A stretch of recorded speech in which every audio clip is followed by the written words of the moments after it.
Welcome back, friends. Welcome back to the Coalescence, an experience found with scarcity, a hopeful reprieve from the drudgery.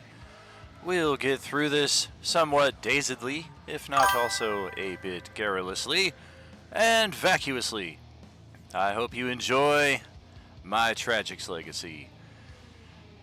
The Coalescence, presented by Roleplaying Unlimited, and me, I'm Tragic's Legacy, welcoming you back to the start of week 35 of exciting gaming activity here as we quickly wind down to our Vecna endgame, the conclusion of the middle trilogy of the Coalescence campaign that we started, oh boy, some 3.25 years ago. Pleasure to have you all here with us. Let's get this show on the road. I'm a simple man making his way through the galaxy. Like my father before me. Good morning. Afternoon. Afternoon. Yeah, very Morning. true. Morning. I'm Phoenix. I still struggle with the apparent fact that if you greet somebody at exactly the crack of noon, not even like 12 p.m. and 1 second, it's considered good afternoon. That happened to me one time at an old job. Somebody came up to my window and I was like, hey, good. And I looked at the clock. I'm like, it's exactly noon. I'm like, do I wish you a good morning or good afternoon? Because it's not afternoon yet, technically, in my logical understanding, but we had this conversation a couple of years ago, and everybody looked it up. They're like, yeah, technically it is good afternoon. I'm like, I mean, it has to be one or the other, right? You can't say, like, good day, I guess? You could say happy noon. Happy noon, Good yeah. noon. A nice noon. Well, welcome back. Where the heck is everybody? I know, This is everybody. Look at oh, how yeah, wild- Tony's not here, Ari's not here, Diego's not here. So, yeah, this is everybody. Well, all right. Good thing we've got 3 NPC characters on the board. Yeah, good thing Radabru just did his awesome, unique maneuver here. Look at Discord and see how wild my beard is. I've been growing this since Christmas. Me too. Check mine out. Whoa, bro, looking good, man. Good to see you. When you coming to Vegas, man? I was there last week, I think. Oh, you already slipped by. My bad. I thought you were coming pretty soon. Good to see you, brother. I was there. This is getting cut. I'm just letting y'all see it just for this little bit of time. I'll turn off my camera though. I dig it. Jump back over here and back to here. All right, so we got the initiative all set up. We are going to send Tony, Diego, and Ari over to the Tunnel of Safetitude. The Griffin is Sarah's, so I don't think we need... That's my bird. Everybody's heard about the bird. Otherwise, yeah, I think our existing NPCs on the board are with characters who are here. We need a minimum of 10 max donations a day. It's entirely possible. I mean, some of these days I'll do like multiple streams, but who knows? It's going to come down to the wire. We had a pretty slow start for a change. Usually we hit the ground running and then it kind of tapers off. All right. The zombies get to go first. They are all in here now, thanks to Red sending the semi-truck east to west through the entire area here. Amazingly, the building itself is, I don't want to say undamaged, because it's in a pretty bad state of decay right now. Hey, that's a fun video game. But somehow the truck came all the way through here and only touched organic undead matter. Strangely enough. There isn't an 18-wheeler sized hole in the wall. There's not even that. It's the weirdest thing. Like, it just went, it like ghosted into here and ghosted out of here and only apparently became solid for the moments it needed to attack our enemies. It's the spirit of the bus. Red really just believed that it was going to happen, and it did, but technically it didn't. But he's that high that he made it happen, and it's kind of one of those things where you fail to save versus the illusion, so you believe it's real. It's like the magic school bus, all right? You don't question it, it just happens. Or it's like the Orcs faction in Warhammer. Things only work because they believe it will. Oh, nice. That's fantastic. All right, so let's move out with Type 06 here. Currently missing an eye, but we can see where it is. Hello. Sacre bleu. Apparently I am French zombie. Let's go tearing into Sahar here. We know what they do. They go right down the line and then they try to take you home with them. Yo, ouch! And of course, don't forget the bloodlust, so always advantage, unless your character happens to not be alive, in which case that's a worse issue. So unless your AC is a 30 or better, it looks like they hit you all 5 times. Man, I wish it was a 30 or better. Oh dear, yeah, they kind of, I'm going to create a new word here, irrelevantize armor class in some respects. Well, I suppose most importantly, I'm assuming you're still alive after all that. You haven't taken any ability drain yet, or have you? No, I don't have any on me currently. I'm subtracting it now. Well, that's good, because there are more typos around the corner, including 09, who apparently got shot in the head several times and it didn't do the trick. Let's get your charisma saving throw first, though, because if you go for a ride with me, you might not be on the front line for some of these other attacks.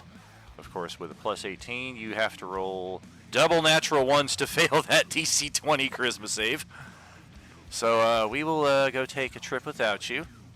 And let me see. Yeah.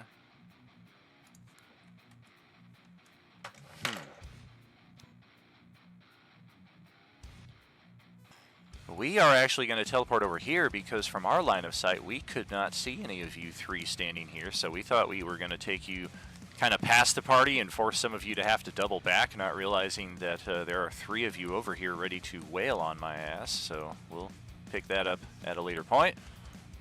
Type 09 is going to step around the corner. Oh, 3 delicious targets. Who do we like? One of you has already been wounded, so that increases your chances of being targeted again on a 3 or a 4. Nope. All right.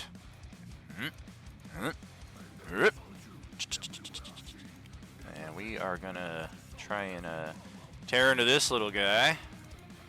Same dealio. Scratch bite. Pummel. Weapon. Grab. Welcome back. Ouch. I do believe that is 5 for 5 as well. Not as much of a con drain, though. Yeah, and that's what, charisma save? Correct. Oh, that's right. I didn't post the blink move, but yeah, that's what it is. DC is 20. This is the technical thing. It's a bonus action for them to do that.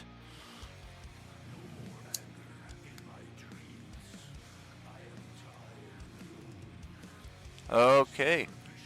This zombie, on the other hand, can clearly see all 3 of you over there, so we're not teleporting to that spot. I think we're going to zip over here to this corner. It's kind of tight quarters as it is. And then Type 04 will step out. I don't know how many times we've seen this one. This one definitely appeared to have undergone some kind of ritual at some point in time.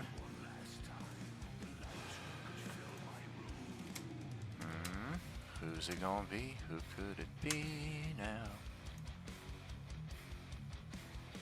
Oh dear, Sahar has drawn the short straw. Shortest straw.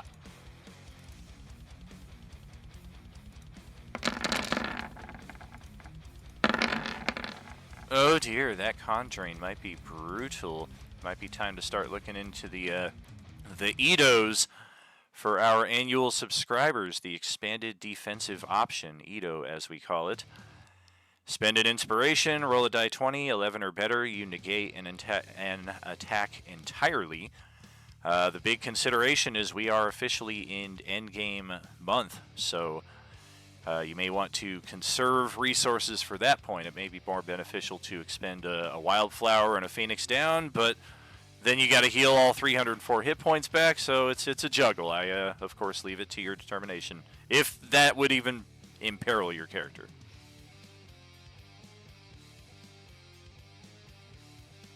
It feels like it would, but who knows what your con is.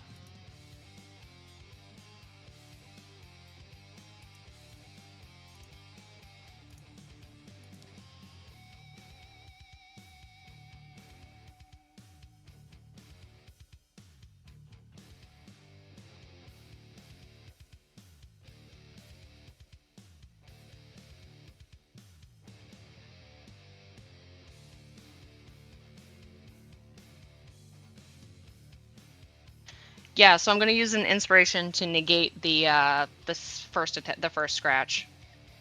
All if I right. can. Big money, big money. Rolling a d20. Yep. 50-50. 11 or higher.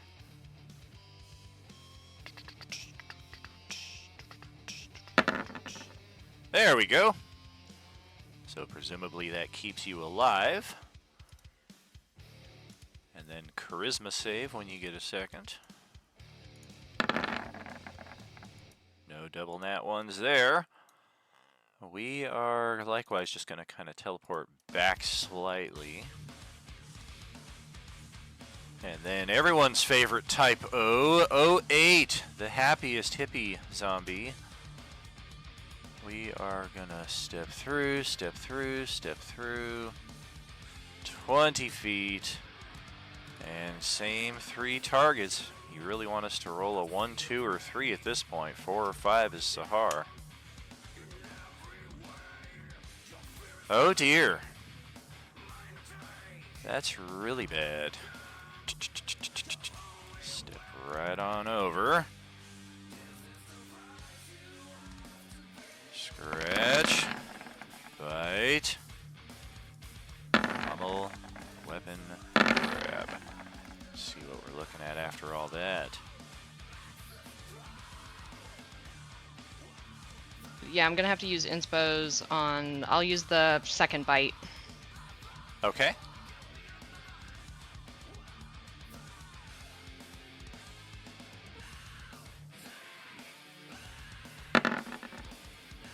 Oh no! Do you want to try on the first bite? Will that help?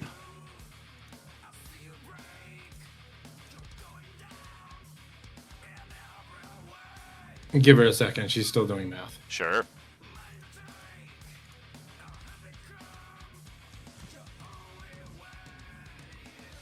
No, can I inspo it? You could, but it is 1 Edo per attack roll. Gotcha. Regardless yeah, of who spends on the 5 will take her down. Oh gosh. But the negating the The 3 three- would also take her down. The 3 would keep her up. Oh, if she negates the 3, she would stay up? Yeah, if she negates the 5, she'll stay up. If she negates the 3, she'll stay down. She'll go down. Gotcha. Yeah, and the only option we have at this point is to negate the 3, so not worth spending on it. Damn! Well, shoot. That is... Unless we got a Fates card or something that we want to use for this occasion. I know we have means of restoration, but that is a rather awful start here. Bye, darling. Love you. Alright. And then the A's will step in. Class A, they were going to go right for Sahar. They don't have the distinction that the Type O's do, but the positive side there would have been they would have just dealt some hit point damage. As it is, we're going to spread. The Griffin stays here, right? Yeah, until an hour is up. Gotcha. All right, so 1 split on each of you. The Class A will go after Bricks. 4 attacks. Scratch. Bite. Pummel. Weapon strike. Slap a ravenous wound on you there. Looks like all of those will connect. Just a reminder, their damage type, and I will change this before end game when it's really important, but their damage type is toxic radioactive, so unless you have energy resistance, most of you do not resist any of the damage the Class A's deal. Hey, I got energy resistance. Then you are one of the exceptions. So those will all be half? Correct. Yeah, it looks like 6, 10, 14, and 8. Actually, I'm gonna go invulnerability on toxic radioactivity. Oh, what's that give you? I forget. Invulnerability. I'm immune. Oh, is it for this sequence of attacks, or how's that work? I forget the. It says invulnerability to any one energy attack. Okay, so that would be one attack, and they're throwing 4 attacks at you. All right, then I will do. No, I'll save it. I'll save it. It's all halved. Right. All right, then give me a second for that.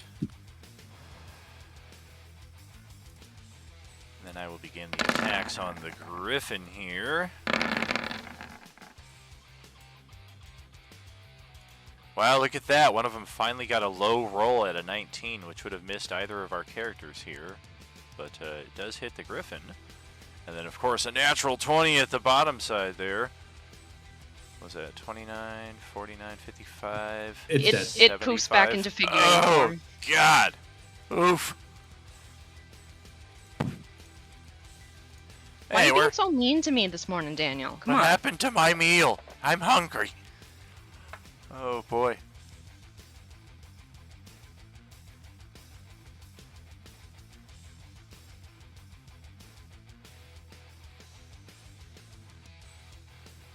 Well, that was a good toke.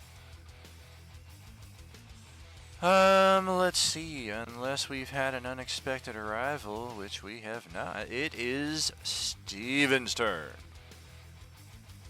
With Varys, and then your turn with Peelin. Oh, great. You hear the agony of your party member up ahead. You may even be able to see her from here. Yeah, it looks like you got a bird's eye or a straight line of sight on her there. Yep. Of course, there's also a Type O zombie right here next to you, and you've got 2 NPCs to back you up. Yep. Oh, God, it's been a while. You're telling me, man. 5 weeks. Apologies for the delay, all. Move here, get the flank.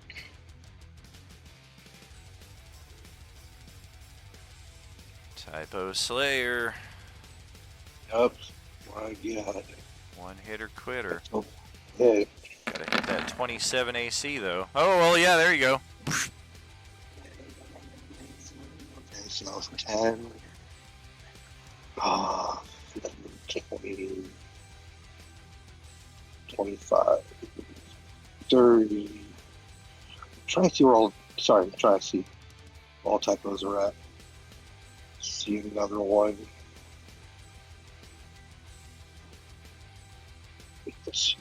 Ooh, it doesn't have as good. Oh, let's go ahead and try it for shits and giggles. Maybe I hit it.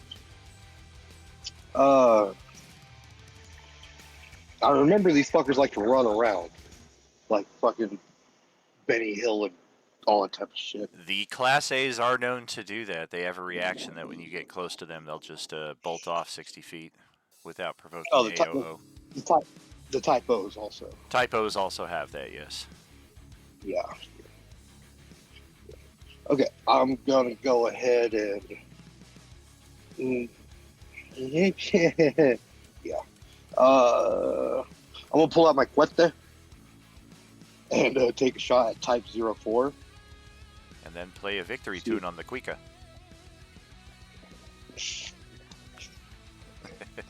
Did I set this up for? Oh, okay, I do have it set for crit range.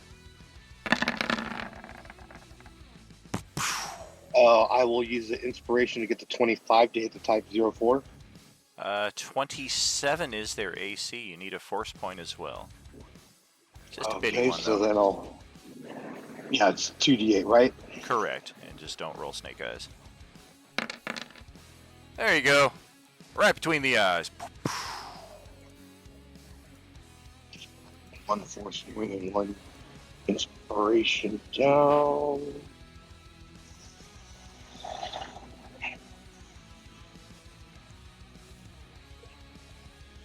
One more attack. I'll use it for the type 09 that I can see now. Okay. Another shot with my Quete. Oh, damn.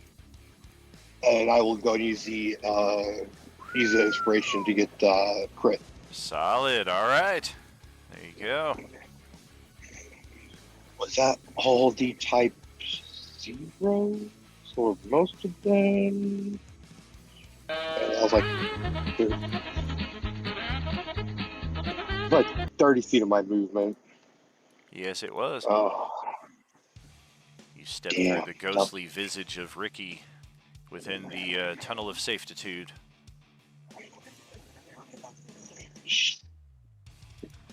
I'm trying to.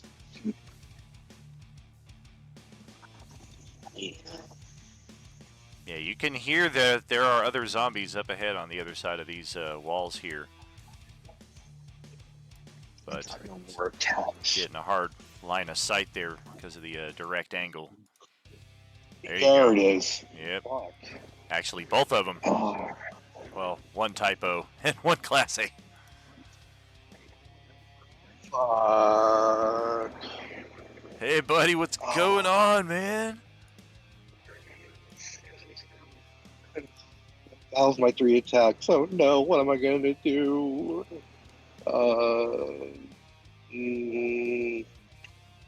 Shit. Do you have action surge? Action surge. Oh, damn. Wow, breaking out the big guns. Too. So I'm gonna go ahead and slash at that one real quick. That typo next to me. Okay. And I'm lucky. Damn. I will use inspiration, Okay. or actually, you Oh. said their AC's 27, right? 27. Screw it, yeah, I'll use 1 inspiration. Okay. Ouch. For 3 inspos and an action surge and a force point all burned in one round, but it was very effective. Well, they take them down too fast. Another lifesaver attack is the one below me. Okay.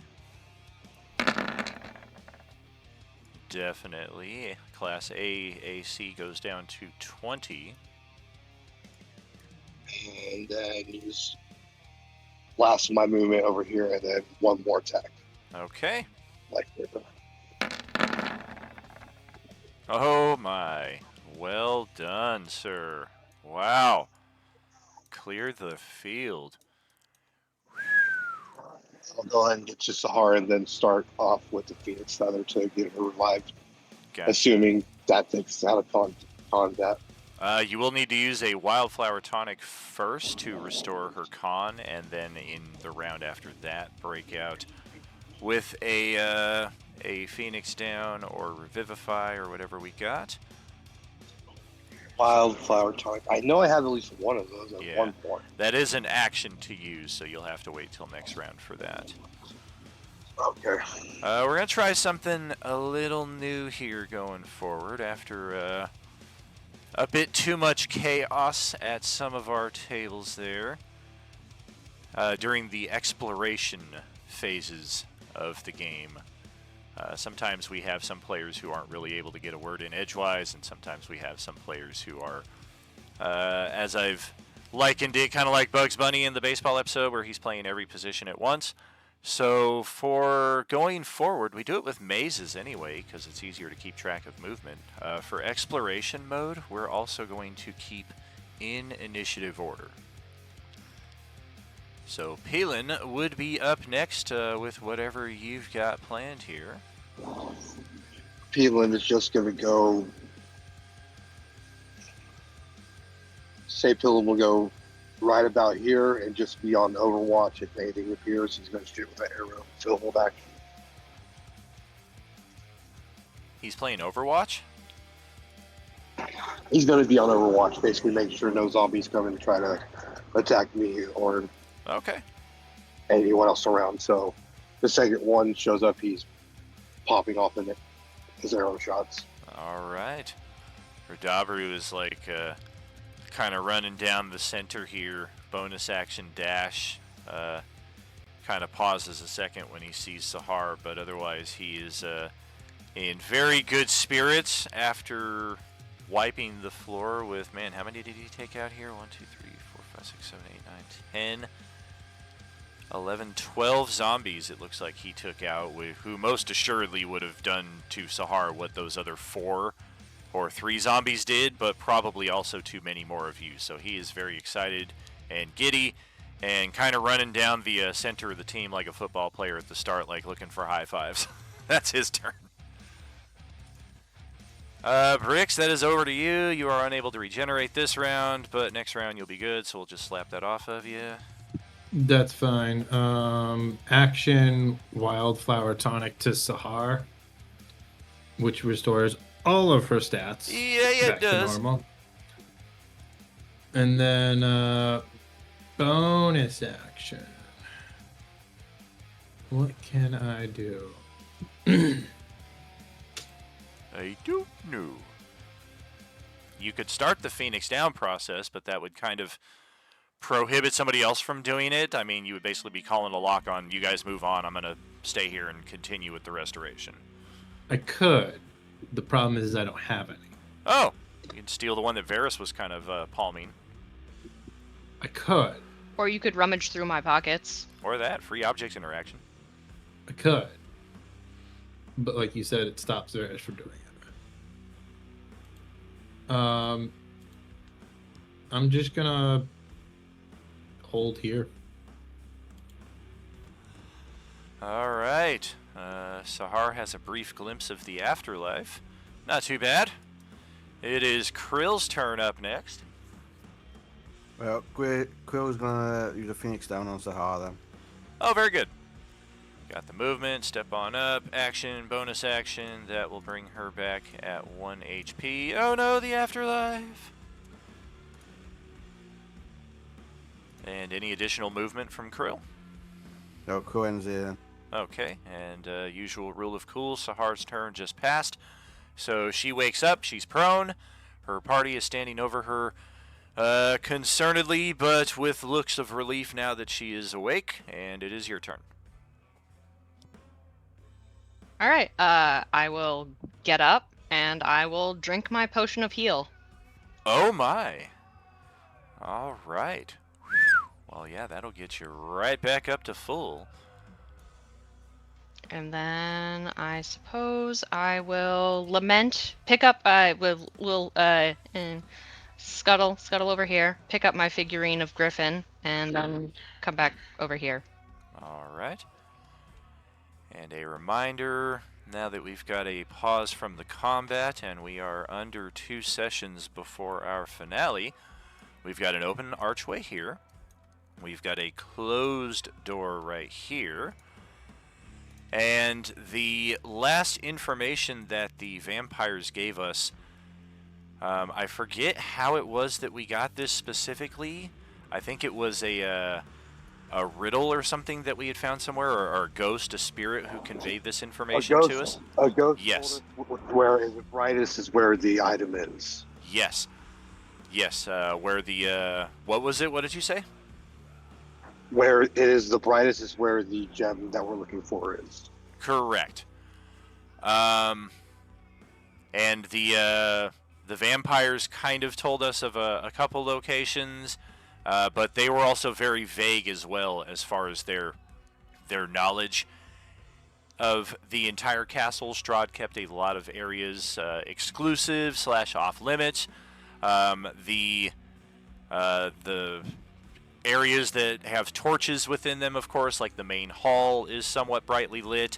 The room that you found those vampires in had a large fireplace. They did say that they had heard rumors at one point that there was some kind of hidden energy that Strahd was concealing within the sub-levels of the castle, but as far as whether that was anything that had any kind of radiance or light to it, they were uncertain about, but it was something that they had always heard rumors about, so that's a possibility as well. Or it could be something that they didn't know entirely at all, because again, this is like, oh gosh, I think 11 levels from the top tower all the way to the bottom floor. So there are many, many areas that the vampires weren't allowed access to, and beyond that, there are a lot of areas that are just secret. So we are picking up with Ricky's turn, and then Tawny Paw's turn, and then Varys' turn.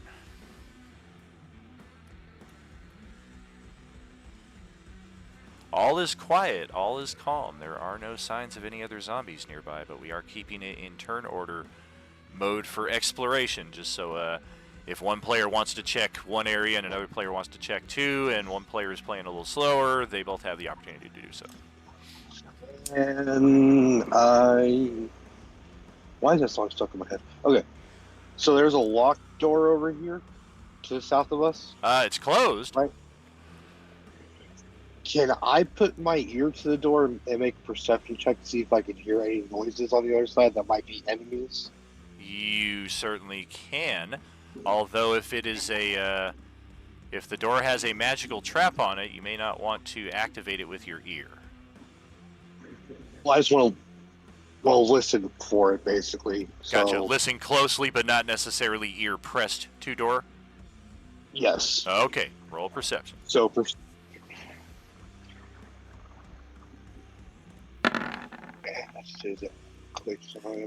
hey, 32. Minus 20 because you didn't put your ear to the door. All you can hear is Red singing to himself. No, it sounds like there are haunting voices singing almost like a choir, or maybe some kind of celebratory something or other, almost like a pirate, if you had to guess correctly. It's pretty raucous in there, but it's also very haunting, and you're pretty sure that whatever is singing in there is not alive. There's a band of ghosts on the other side of the door singing pirate shanties. That's what I'll say to the group. That's the word I was looking for. That's what I'll say to the group. There's a ghost pirates on the other side singing sea shanties.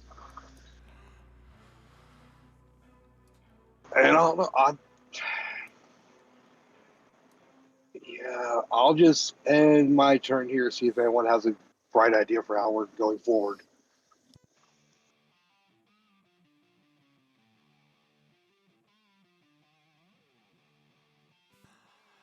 Well, all right. Let me double check this. Yep. Okay. Back to the map where you guys are at. And Palin, it's your turn again, Steven. Yay, Bill's just going to move into the aura of awesome right there, and then just chill out there.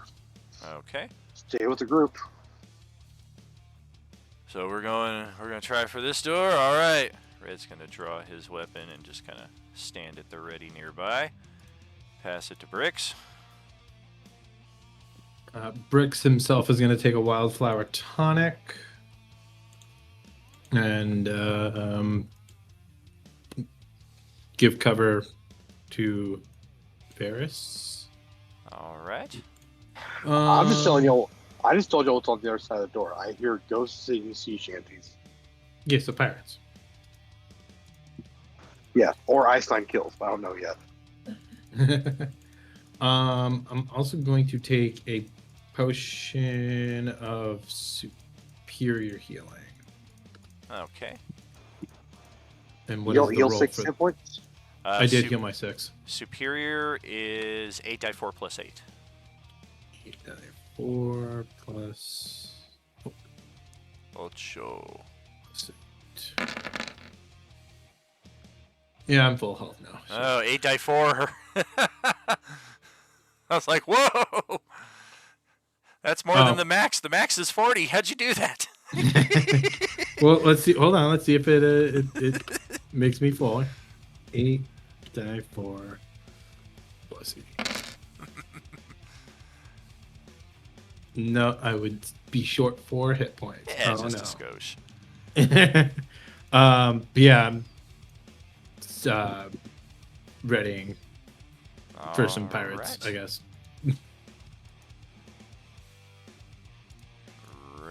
All right.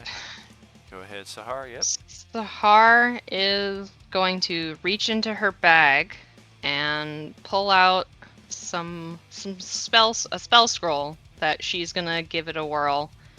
Even though she has the spell, actually, but she doesn't want to waste her spell slots because she feels like they'll be important later. So she is going to cast Locate Object while trying her best to think in her mind what this piece of the rod of 7 parts that we're looking for will be. Magical, powerful, artifact, rod-shaped, hidden away from this public viewing as much as she can as she casts to see if it will point her party in the correct direction. Alright. Post it up.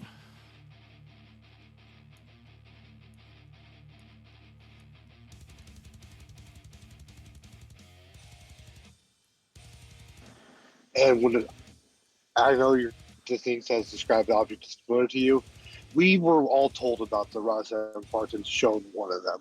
Correct. So I think that helps us do it defining the object. That's a very fair point. Yeah, enough familiarity for it to do its job. So you're thinking, without an Arcana check, not necessary really. Either someone or some force has placed a aura or some kind of non-detection upon this artifact, or maybe it just naturally has that property because of how powerful it is, and it doesn't want anybody with this spell to be able to find it. Or it could be hidden within a space that has a lead sheet around it. Superman's weakness, as always. Dun dun dun.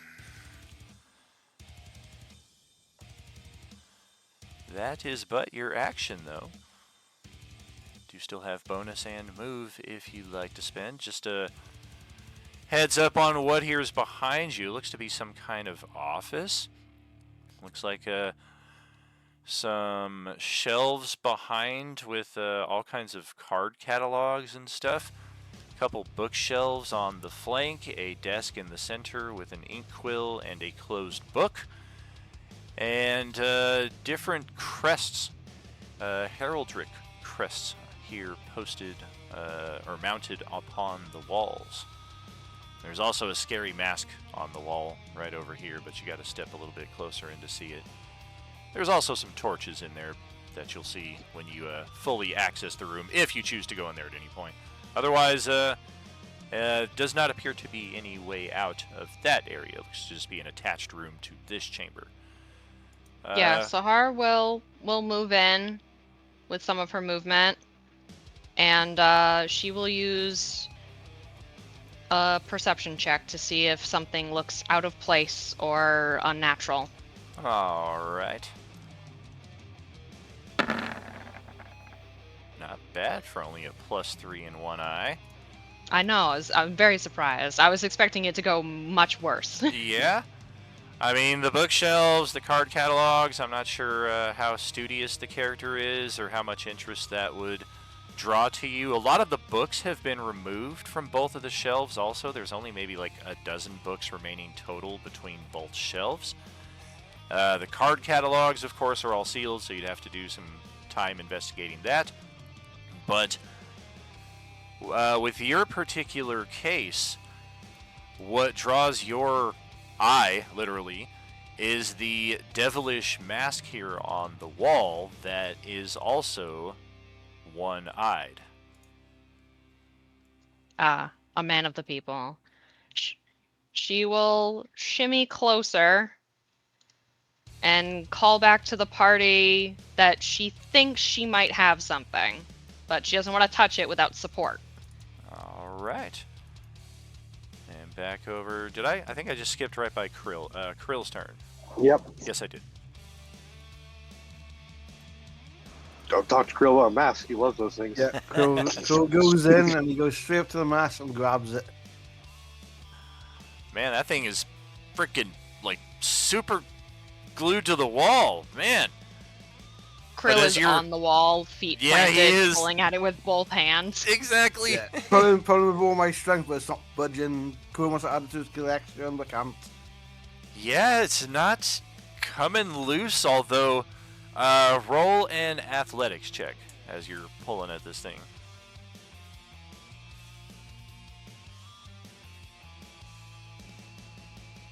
Holy moly, that's a buff goblin. He steals a lot of stuff. Sahar, roll an acrobatics check. Oh god. It's one. Oh dear god. I'm not good at that. Okay. That's what I expected from a paladin.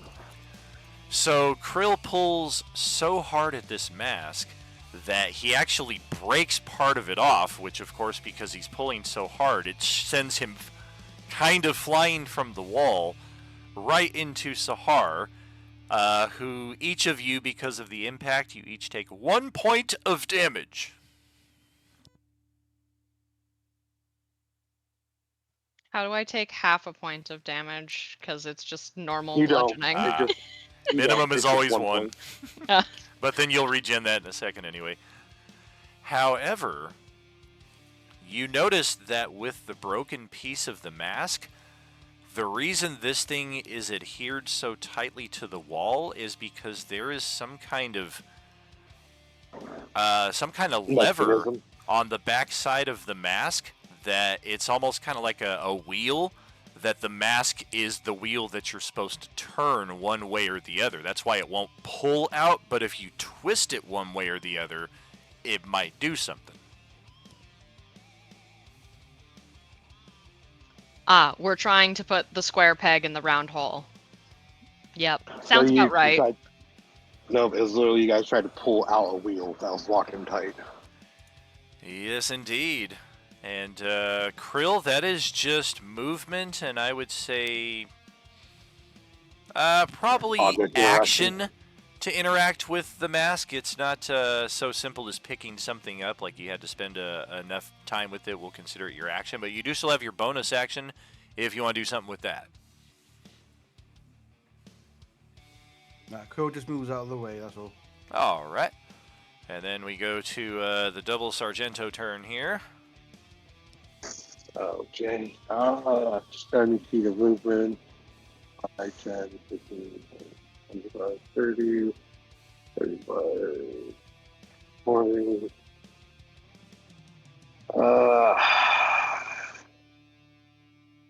Should I just go ahead and turn it and see what happens, or should we wait for them to get closer? Can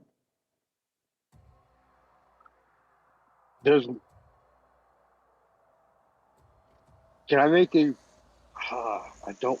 Yes, great. Should I make a perception check to see if there's anything really hidden in this room? You can, but a general perception check for a room as large as this one generally won't yield you anything. You generally have to search like each 5-foot space individually, and then I apply the check in that respect. It's a little tedious, but when you have areas that you suspect something might be hidden, it's generally a good idea to be thorough. But then also I remind you, the real world clock we are playing with is also the same in-game clock. Yeah, but my perception's broken. That's why I won't try to perceive, because I might see something that you might. It's not as likely, but it's possible. Well, I think I'll go and take that natural 20 on that first one. I didn't even roll it twice. So I'll use inspiration to get to 38. Alright. Well, at first you thought Krill might have eaten some bad cheese and is unable to control the flatulence. But you're more convinced that the noxious fumes you are smelling are coming from a very faint crack behind this bookshelf right here. Do you guys smell that thing that smells really bad coming from behind the bookshelf? I thought Krill just beefed. Quill just lifts his arm and sniffs his armpit. Is that me? All right. All right. We're going to be going this way. There's a hidden door over here, but it smells really bad down there. But the pirate shanty! I put so much effort into that. Split the group. And I'll Always a end my bad turn. choice. Do it. Time's a factor. We gotta split.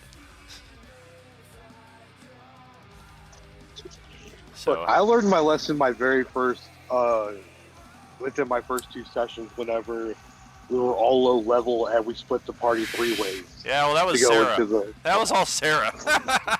She wouldn't give you guys like 2 minutes to take a frickin' rest and drink a potion. She said, "Okay, I'm going to go on to this direction now." Well, I guess we all better keep up with Sarah then. Shit.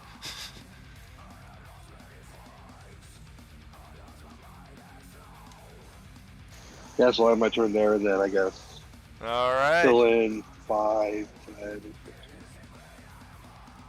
15, 20, 30, and he'll go right over there. All right.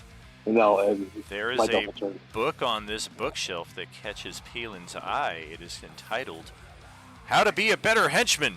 Ba-da-ba-ba-da-ba. Radabru is up. He'll take that book then. For his action. How to be a better headsman.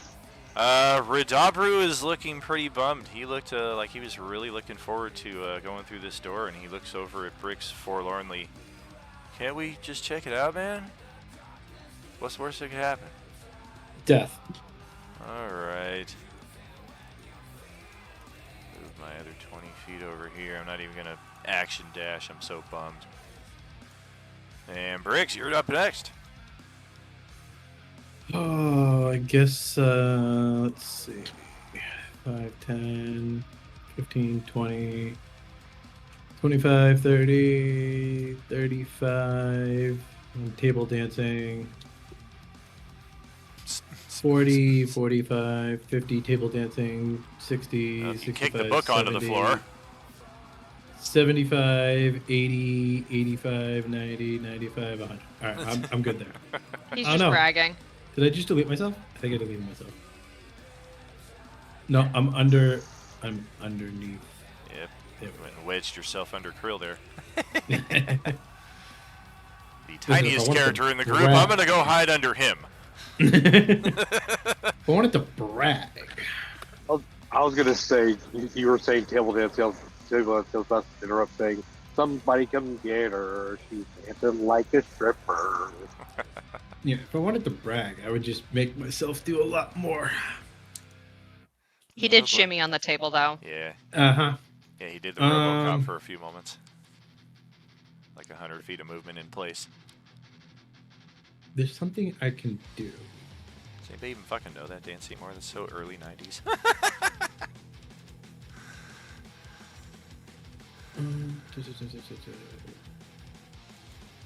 No, I don't want to astral project. I do. Tried to do that the other day. Took a whole day. I went up to the mountains yesterday. That's why I was late on any responses anybody had for me yesterday. I bolted for the entire day. Took a whole You day. deserve it. I may start doing that on more regular basis, like just a decompress from everything kind of day. I try to be available and responsive, but there's just a lot going on right now, and de-escalating the stress is doctor's orders. Well, I can't find my thing that I was looking for, so that is the end of my turn. Okay, Sahar is up next. All right. Kearney lever, uncovered by Krill. Stinky passageway, probably behind a bookshelf that's going to slide out of the way, a la Scooby-Doo.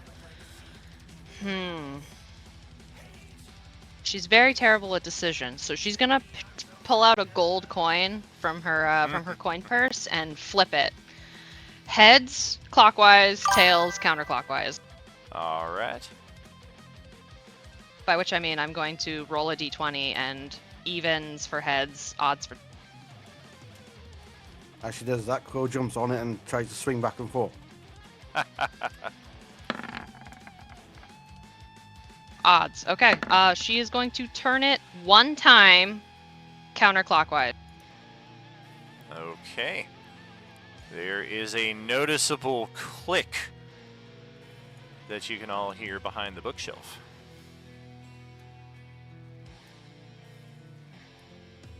All right. Almost sounded like a lock, either locking or unlocking.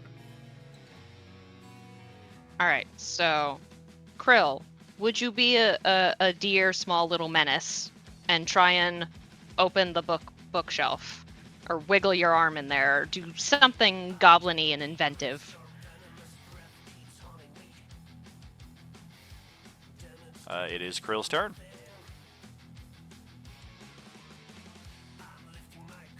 I'm quite sure I can slip in there. I think it's one of my character's designs.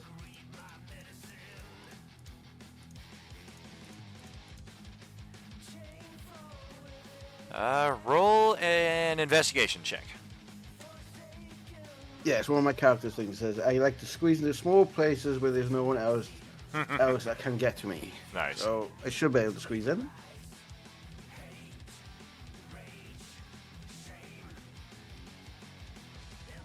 Give me that investigation roll all the same.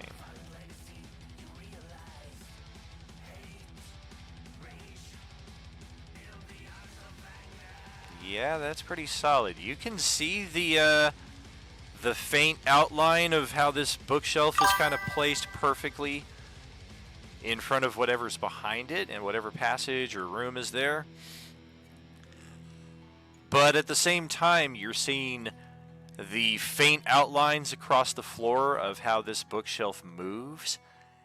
And the more you look at the shelf, you're thinking, I probably could strong arm this if I really wanted to, but I'm thinking there's some kind of lever in here, or wheel maybe, that is meant to move this shelf without me having to really exert myself so much. You still have your full turn. That's only a free reaction thing there.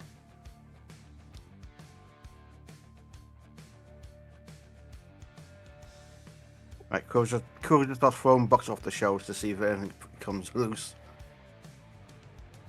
Nothing does. Books go scattering to the floor, and that's about all. Most of them are in such a state of dilapidation that the pages just kind of disintegrate upon impact.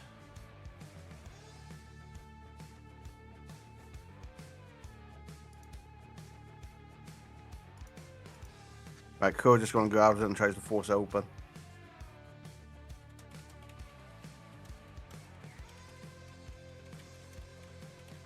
You're going to try to force it open? Yeah. All right, give me that athletics.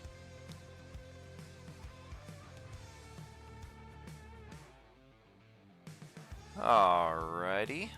Do you want to hold that result, or perhaps reroll or boost it?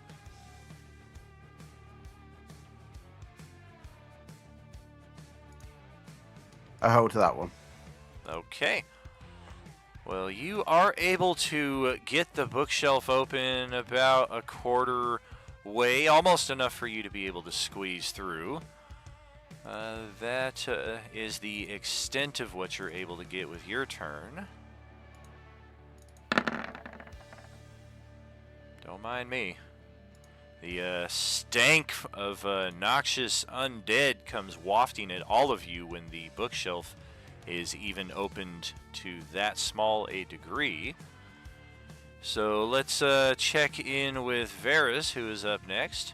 There's no way you can squeeze through there yet with how limited Krill has gotten the passage open, but you can definitely smell more of what you were getting a whiff of earlier.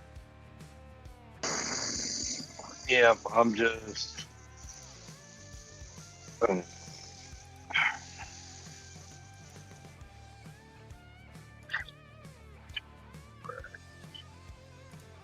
just gonna stand here ready. Stand here, hold my action in case. They start coming through the door, coming through the hidden door, and start swinging basically with Holding my action. lightsaber. Okay. And with Dylan, he's gonna hold action. Because he Alrighty. also has a player too. Well, Radabru's gonna step in and see how very crowded it is over there. He's just like, yeah, I'm okay back here. And let's just properly illustrate this. We'll get Krill right there. We'll get this right there. And Krill, something bites your arm.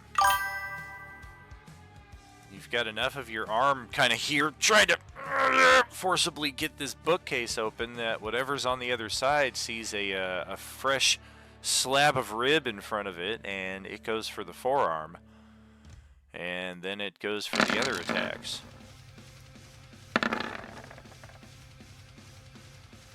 Oh dear, I do believe we connected every time on Krill, and of course we got a max result against his highest attribute. Holy moly. I'm assuming Dex is his highest. Yeah. Oh gosh. That is very painful. I'm sure you're still alive after all that, but we will need a charisma save against the good old blink move. All the small things.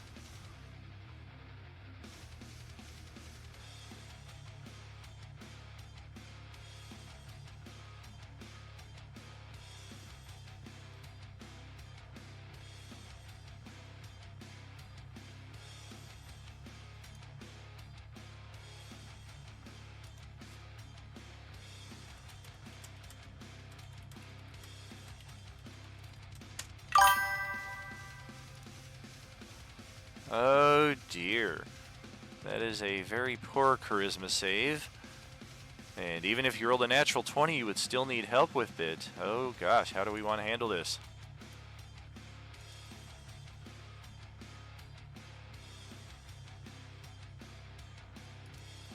I will say, since you rolled the wrong save on the first one, if you want to spend your inspiration, we can use that natural 20 on the charisma save, but you will still be 1 point shy and have to spend your force point as well. Or somebody else will have to spend one. He can Yeah, have I'll one do of my that. force points. Okay. So yeah, that'll get us there. At least you will not be teleported away. With the zombie on the other side of this passageway, you do not hear a sudden stampede of zombies rushing towards your location, and nothing else attacks you, so you kind of think it's just the one back there. Unfortunately, it's a typo that's locked behind this bookshelf. Bricks, it's up to your turn. Hmm. Hmm.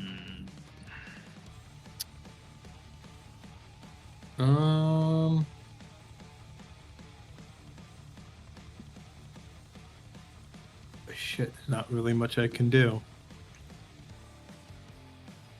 I guess I will ready action to attack if anything comes in. I will Alright. actually move up and then ready action. Sounds good. So there's that. Hey, I think Sarah was here. I think it was last Sunday night that we were talking about Starburst. And Yeah, I heard about the Skittles. well, yeah, not even the Skittles though. Like I went out and I got this giant bag of Starburst because I had such a craving. Y'all, this bag of Starburst was specifically designed not for me. It's all frickin' reds and oranges.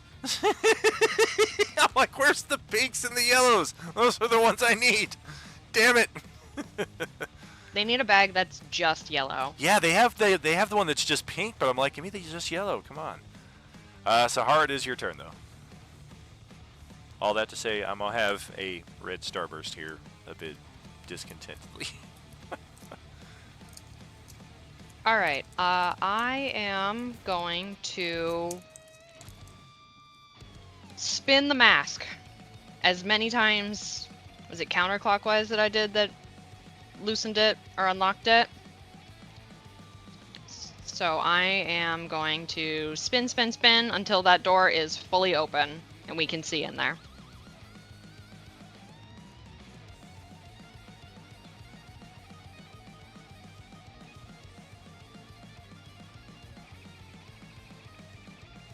It's fair. You take as much time as you need to chew. It's fine. Starbursts are worth it.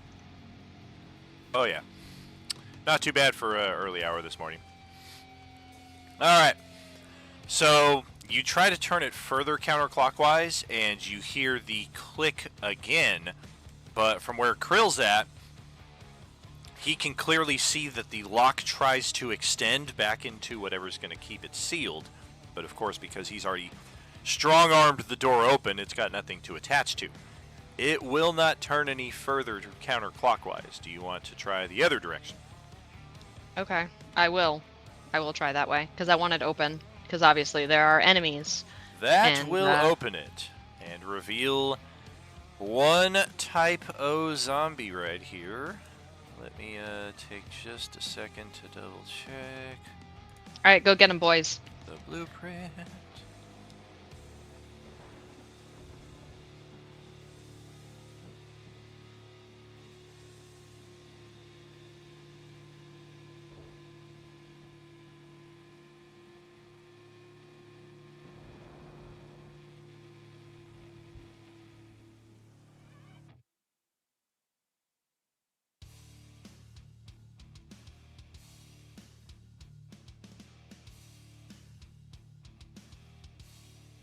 Yes, indeed. Krill, it is your turn.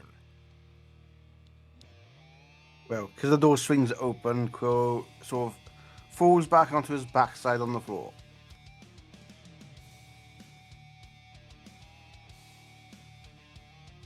Then Crow gets up and drinks his wildflower tonic.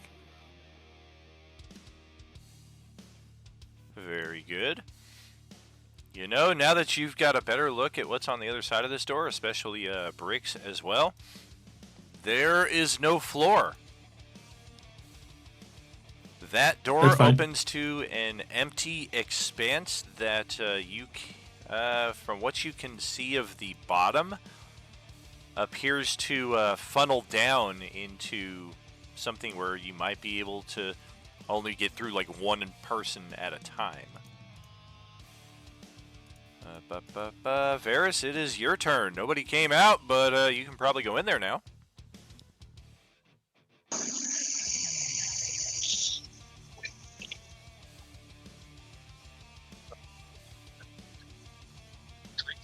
Floating up there happily is what he's doing, right? I mean, it's looking for its eyes, ironically. Sahar should be able to empathize. They fell down the hole. Oh, appear to be attached to But his banner. Well, can I ask, can I see this thing right now, or is it just empty right now? Oh, you can totally see it. It's floating right there in the expanse right above you, or right in front of you.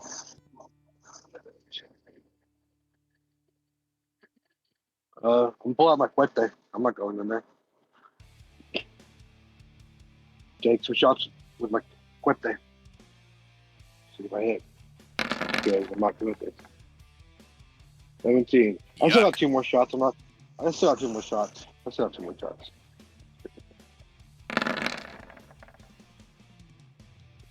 There we go.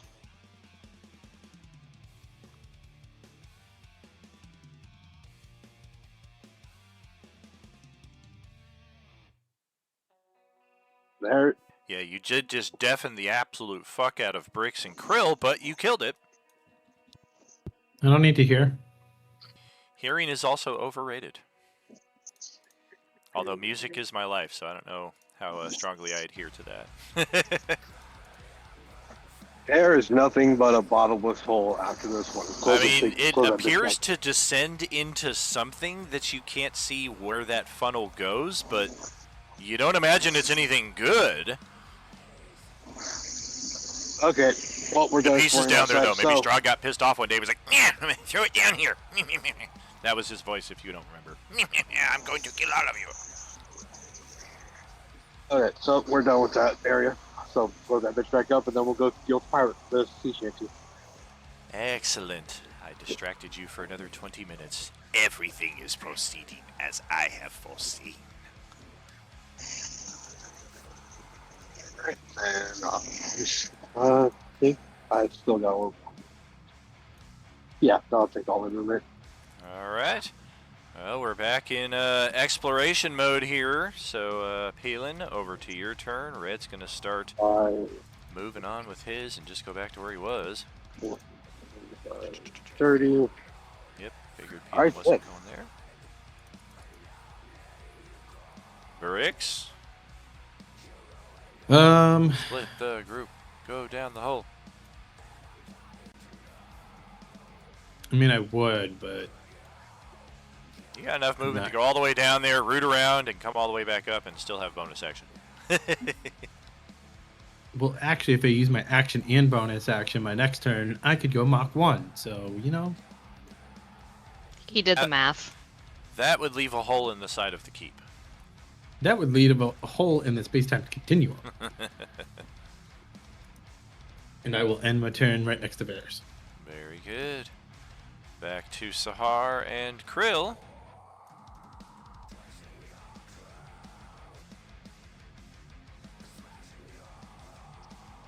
Let's see. Okay. I agree that, down the hole, we will reserve that for an additional adventure if necessary. I'll come back into the room. And have we figured out if the door is booby trapped or anything yet? Did you close that door? No, I didn't close nothing. I'm leaving it open.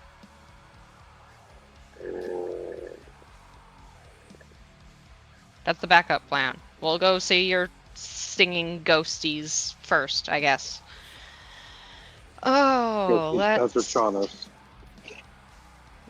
see. What can I do? Maybe.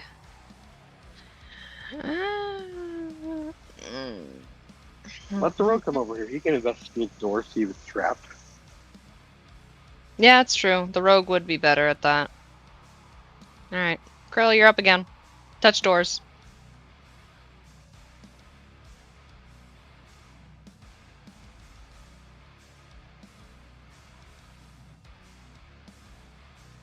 My pleasure.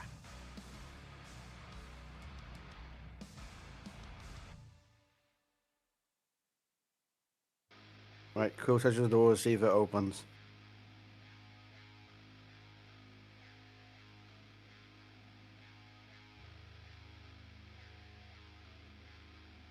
You know, most rogues, you like to investigate for trap doors and stuff like that. Well, this will be interesting.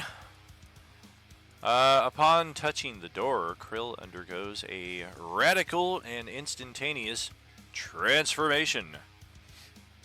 Christ. He is still Into a lady. himself. Into a lady. He is still himself. All of his abilities and what have you are still intact. But his flesh and skin and organs all appear to have vacated the premises, as the only thing standing before you is now the skeleton of Krill. We may need a new token until we can maybe find a way to resolve this. At first, you're all like, "Oh God, he just died!" But he kind of turns around and he's like, still like kind of talking to himself while he's trying to think. So you're like, "Wait a minute, is this an illusion? What just happened?" I turn and look at him, and all you can see is 2 red dots in my eye sockets. What? We're not in the Tomb of Horrors, okay?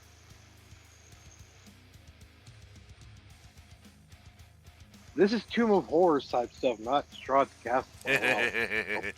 Well, they were good buddies.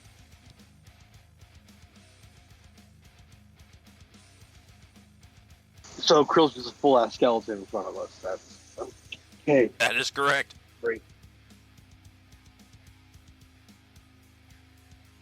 You're still you, though. You still have hit points. You still function just as you always have. But visually, you are now a skeleton.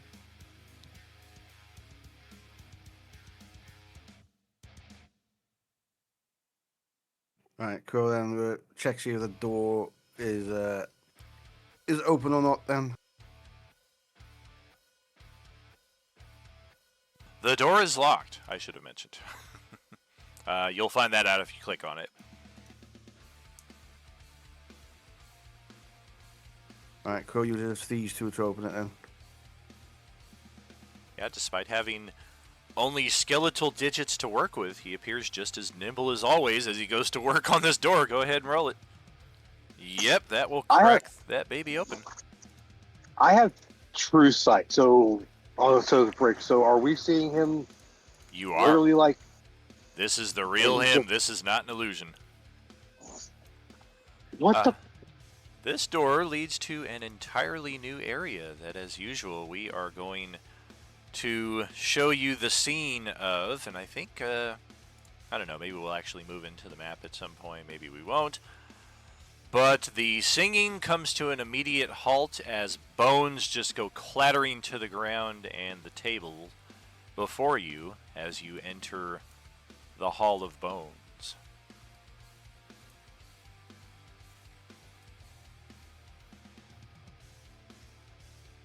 Oh, that looks nice.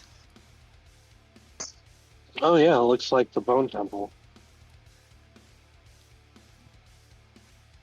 It's very bright in here.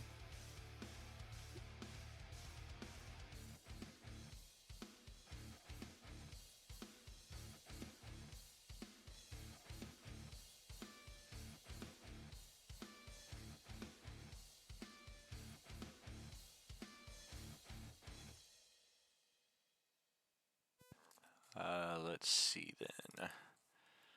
Yeah, and I guess we just lost the turn order. I still have it though. So after Krill is Varus. We're going to play this a bit more narratively unless we actually have need to demonstrate where our characters are in this room. I will also point out that is not visible on this map for whatever reason. You'd think they would have just shown it from the other side of the wall.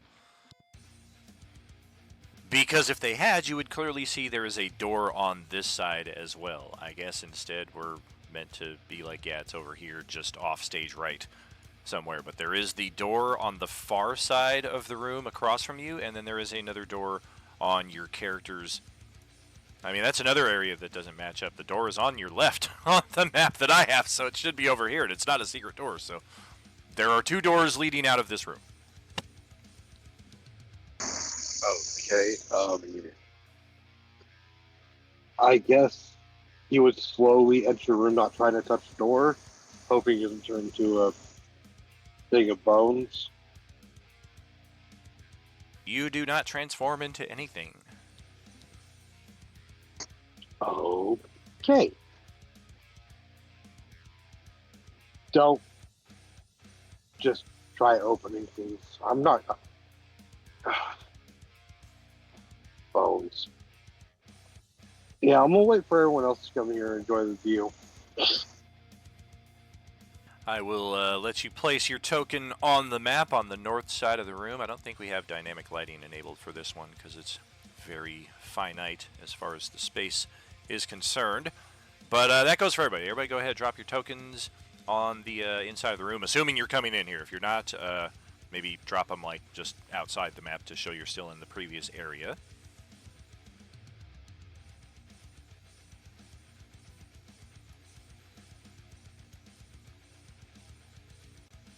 It's another thing that you couldn't see on the map. On the scene originally showed was this totem just to the right of your characters as you enter,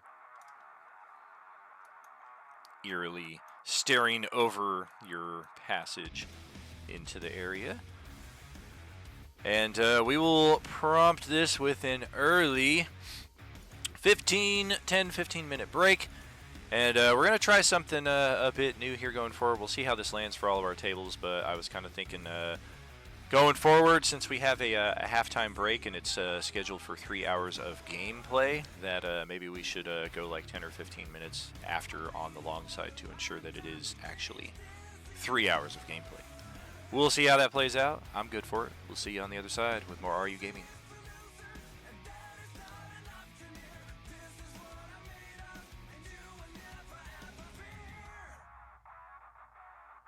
Now you're just bones, dude.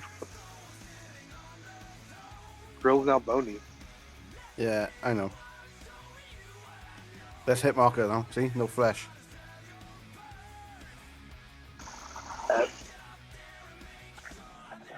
And what lesson did we learn?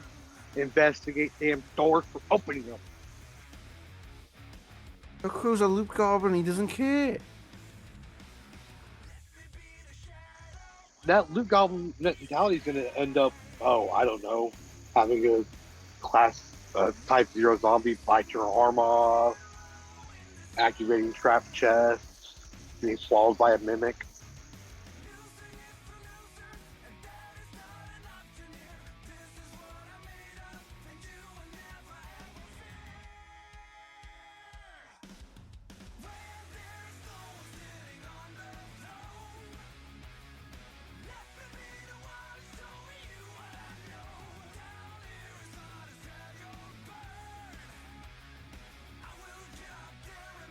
So, anything interesting happened to y'all during the break?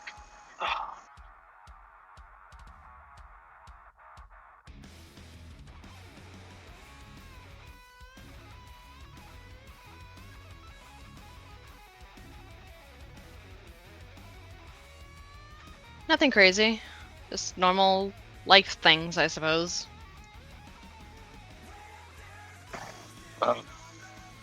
Well, my body's mostly finally healed now.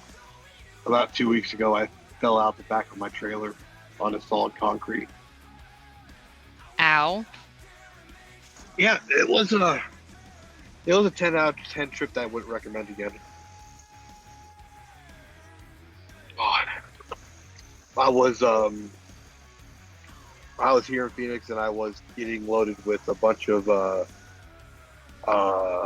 ships that I had to do a little altitude run from Phoenix down to El Paso, up through Amarillo, and so on and so forth, all the way up to Aurora, Colorado. And I was putting in the load bars, and they had basically only left me like maybe 2 or 3 feet at the back of my trailer to put the load locks in. And as I was trying to get up there, my footing just slipped and carried me straight flat onto my back.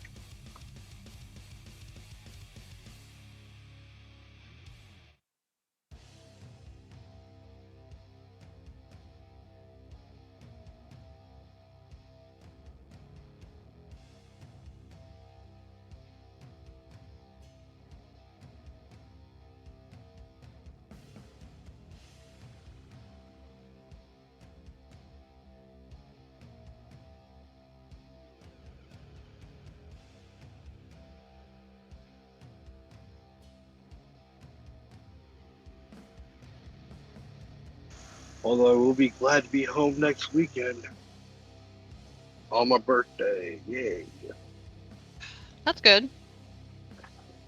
Yeah, well, I haven't been home since Christmas either, so.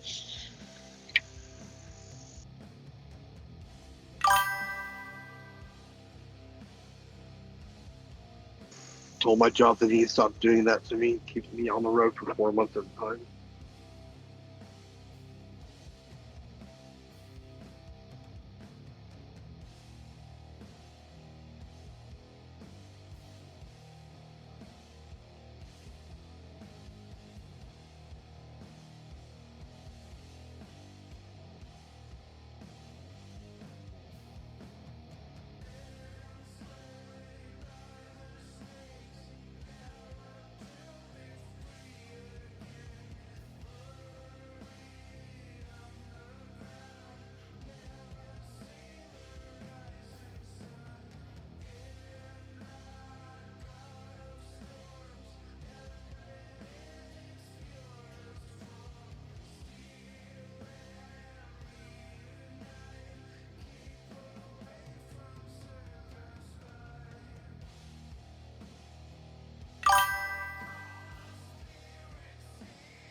My radio broke in my semi.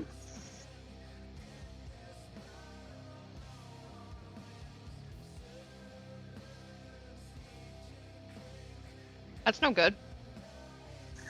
Well, yeah, so now all my podcasts and music are going to go through my headset that I use while I drive. I got to see if I can adjust settings to send all the noise through the one-ear headset.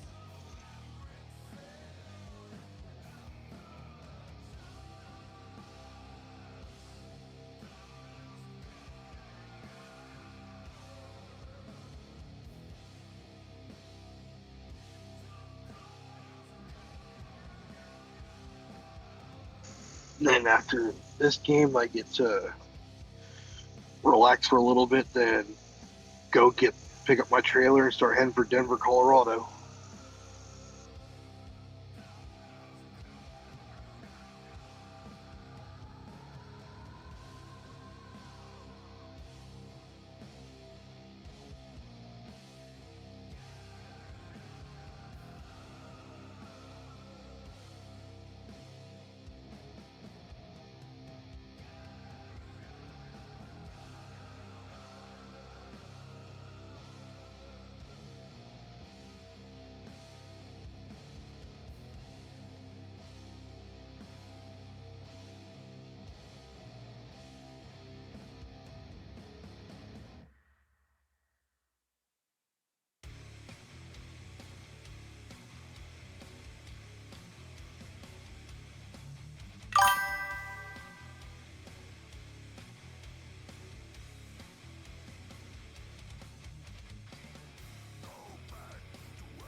All right, welcome back. Let's give it a shot, see what's happening.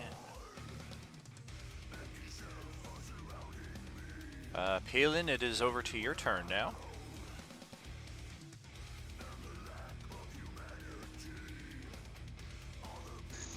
Okay. What don't you do? Oh, health types. Direct cruiser.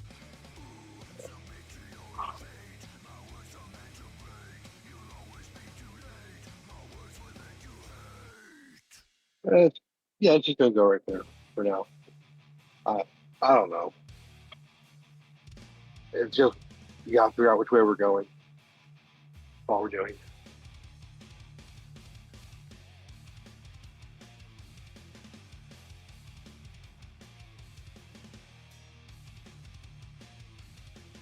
Alright, well, Red is going to stay put just outside the door.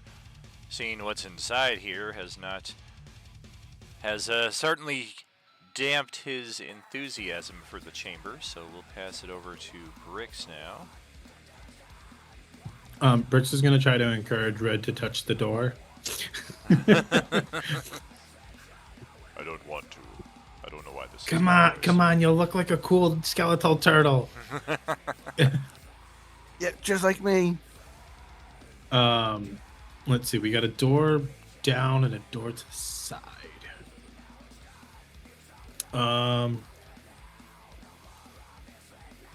Brix is gonna come over to this door. And I guess wait, because he has no means of seeing if anything is trapped. Well, yeah, true sight. I So do. you can see there's any magical stuff on the door. Do have true sight. The door is as it appears, and there is a very obvious lock that has a very strange shape for whatever key is meant to be used here, you would guess. Then I'm going to wait for the rogue and his lockpicks. All right, Sahar, over to your turn.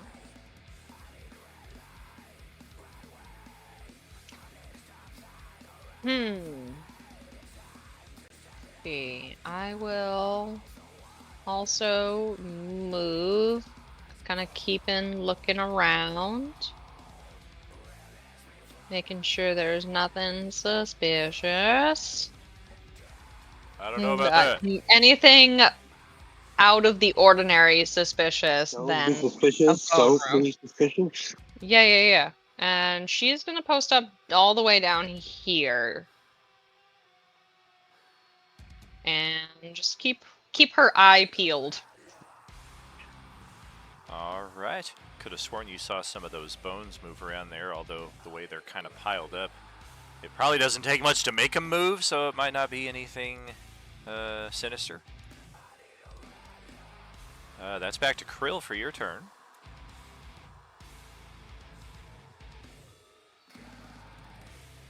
Crow moves to the doorway next to Brix then. How's it look to see if it's unlocked or cursed or anything again now? That door is definitely gonna need a special kind of key, and as you check to determine whether it's locked, you transform back it. No, it is definitely locked.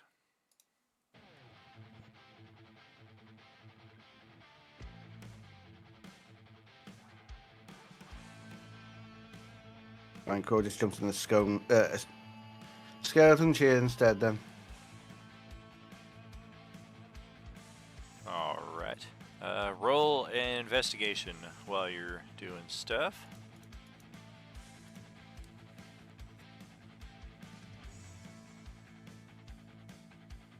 Yeah, based on the shape of the keyhole, you're pretty sure that the key is a bone.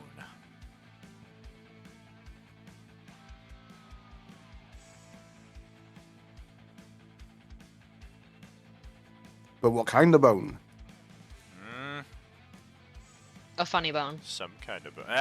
Varys, over to your turn. So we need to find a certain bone to go with him.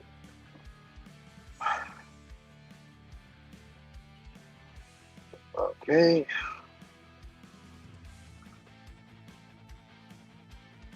Can I look at the lock and see what type of shape that would be needed to fit this? You certainly can. You can roll investigation. My investigation is not that great.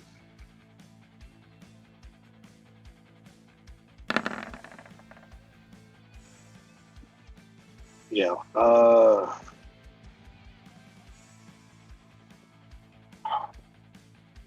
Yeah, I'll use the inspiration to get the 22 investigation. Okay. Like, do I need to make it better or not? Well, I was going to say, do you want to keep the 22 or do you want to boost it? I'll go ahead and boost it also. Roll 2d8. Add 2 so 28.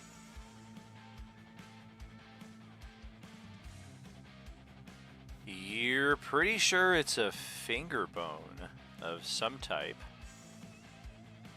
Although We need there to are find. many of them here. Yeah, that's the finger I was thinking. We need to find the birdie. We need to find a certain bone. Okay. Where? I'll just have my turn here. Alright, Peelin's turn is next.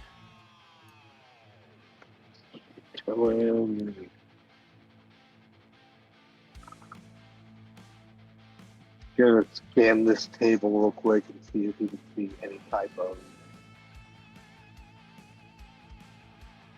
bone that looks out of place, I guess. Oh.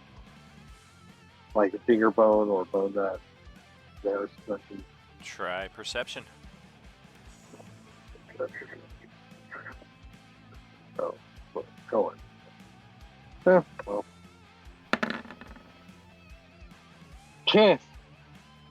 Yeah, I'm not gonna waste another. Goodness gracious. Yeah, you're not having any luck there. Yeah. There's just perceptive, not more perceptive. Sure. Well, Red will shimmy his way through the door here without impacting and being transformed. And kind of get the lay of the land here before beginning his own investigation with perception. He's not really good at either of them. He holds up a skull. Will this work? No. Alright. Bricks, back to your turn. I'm going to go to. Let's see. I guess we'll go to this chair, and I'll grab the. I believe the arms of the chairs have hands on them. Mm-hmm. Is this true, or would you like me to proceed? That is correct. I will take the 2 middle fingers off the arms of the chairs. Okay. He really wants it to be the middle finger. Yes, I do. And then I will go back to the door and try the 2 middle fingers, one at a time. They do fit the lock, but they do not turn the lock. Damn it. So that was 30 feet of movement. I will go to the next chair. Grab the 2 middle fingers. We are out of actions at this point. We got plenty of movement left.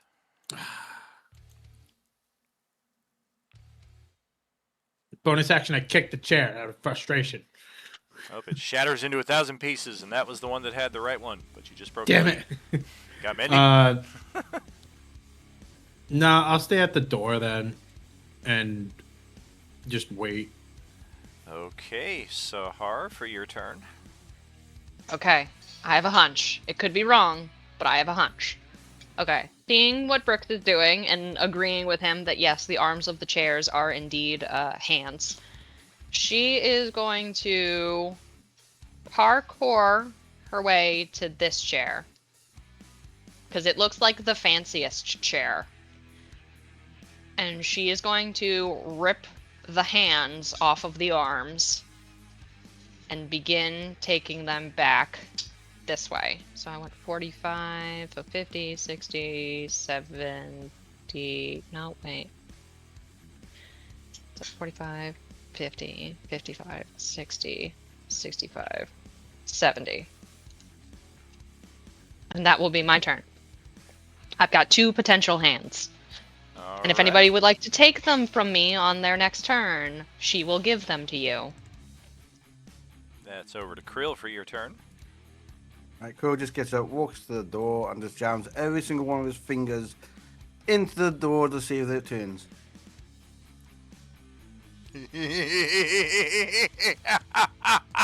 It would be very funny if it was Krill's fingers. This is the way the door opens. God damn it. Krill was the key. Well played. Oh, that's fantastic. All right. So that door abre. The door opens. Uh-huh. And let's check, make sure this map is set. Okay. There are multiple ways in and out of this one, so I gotta make sure everything is properly connected. Alright, where do you go? Where do you go? Sure, that's fine. If you go that way, we'll check it out. Okay. Opened. Who left the door open? Hall of Bones. Get all your tokens copied over.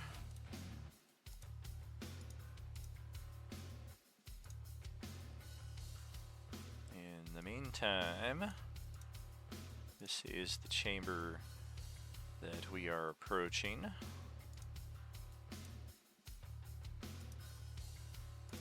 Although the door at the far end that is lit, that is the door we are coming from.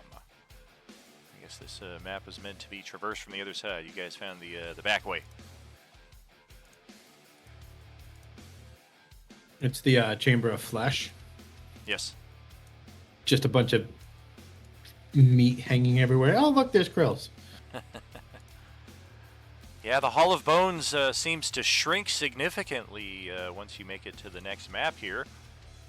But nevertheless, here we are. Oh, did I not do that? Oh, shit. Okay, I see what I did. That's why.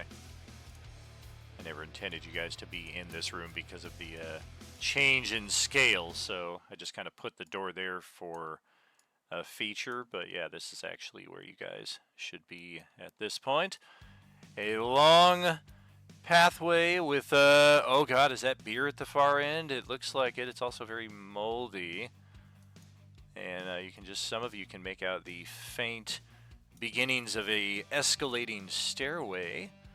Otherwise, looks like 1, 2, 3, 4 doors that are worthy of exploration.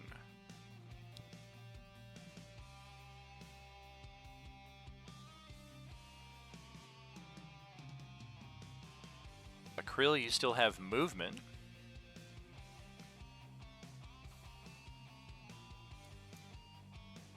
Right, I want to try this door. Okay. It is unlocked and untrapped and leads to a southward bending corridor that has descending stairs. I tell you, there was a small stairs, yeah.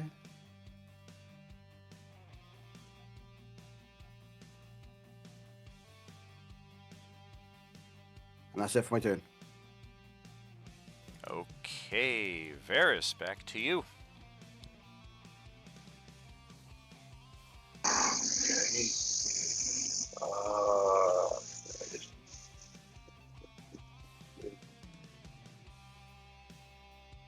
I'll go to the door right here.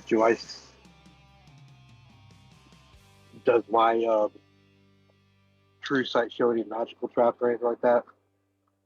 It does not. True Sight will show things as they are, but it will not necessarily Okay. always say this is a magical trap. It'll show illusions, absolutely. Okay, so Uh,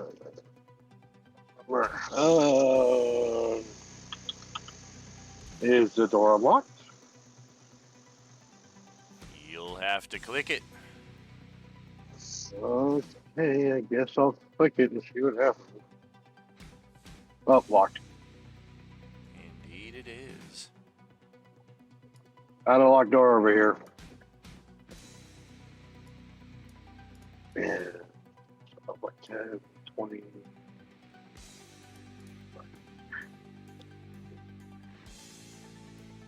15, 30.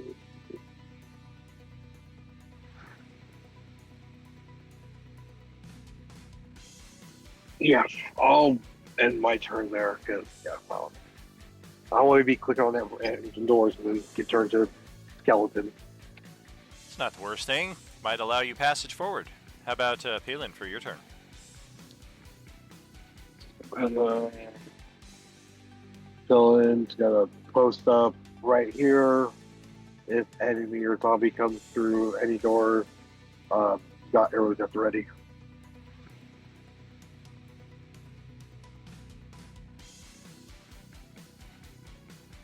All right. Red is going to take point here with an action dash. Check out closer to these kegs. See what's around the other side here. Pretty sure this is just a dead end, guys. A bunch of kegs and a stairwell going up. Might be something around this other corner, but I think it just stops. And Bricks. I will come over to this door and I'll knock on it, and it's locked. Uh-oh. 1 second on that one.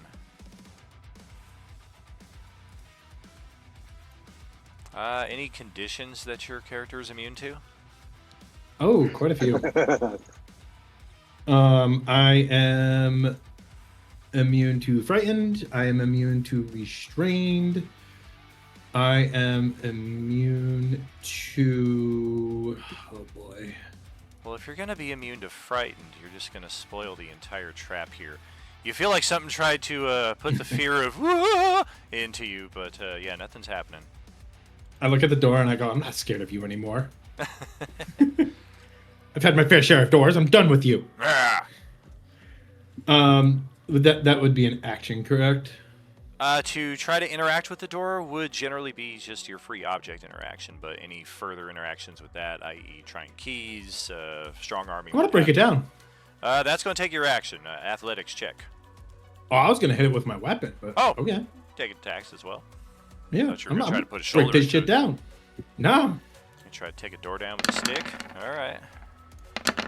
Somebody get the stick. Ouch. Break the door down, and yeah, you found a interesting chamber here. Oh, guys, the doors are weak. No, you're just that buff, dude. You did 70 points of damage to it. Yeah, definitely looks like some kind of bloody experimentation took place on these northeastern tables. The bubbling green cauldron in the center of the room is an obvious distinctive feature. There are other shelves, racks, furnaces, instruments for this type of work scattered all along the northern wall and the western, as you will see when you get further inside. There's a wheelbarrow also directly in front of you that you can't quite see it from your angle at this distance, but when you get closer to it, you might find something interesting in there. I'm going to take one step into the room. And he was never seen again. The wheelbarrow was a mimic. The cauldron was the mimic. It's just trying to regurgitate. Oh, I can't. Man. If you missed it on Tuesday night it's got acid reflux. Tuesday night ran into a room full of mimics, but they had just killed like 50 zombies on the door outside of it, so the mimics were just terrified to even reveal themselves to the PCs. But the characters were so determined to find out what these things were that one of them finally just, I'm going to attack this chair. And it revealed itself as a mimic and tried to run away. It got pretty crazy. I'm gonna end my turn there. All right. Sahar, your turn.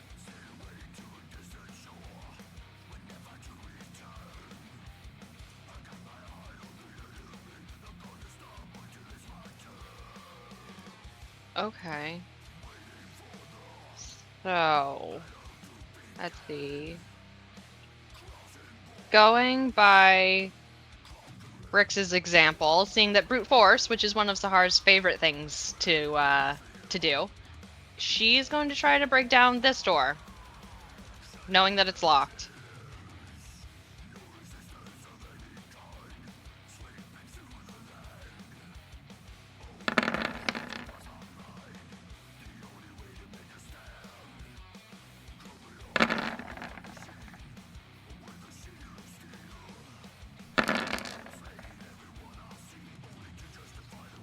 Did I kill it?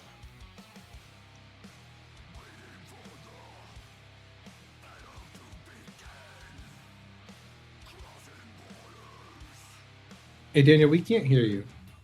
Oh, I got the stupid mute on right now. Thank you. So yeah, somebody definitely tore this room to shreds at some point. Fairly recently, there is graffiti all over the walls that you would guess is in blood. There are blood smears, trails, drops, and puddles, dried puddles all over the floor. And additionally, whatever furniture and books or items that were once in here have just thoroughly been destroyed.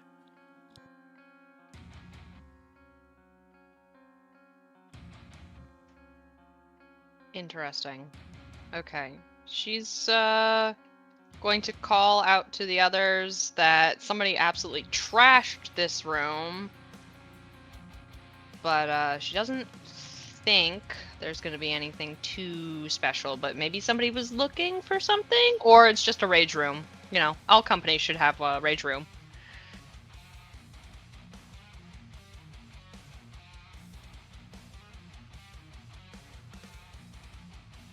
Very handy feature to have. Krill, that's over to yours.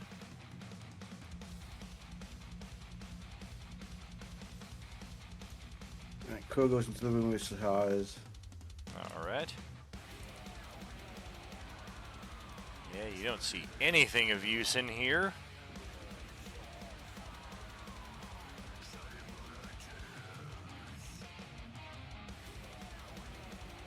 And he leaves.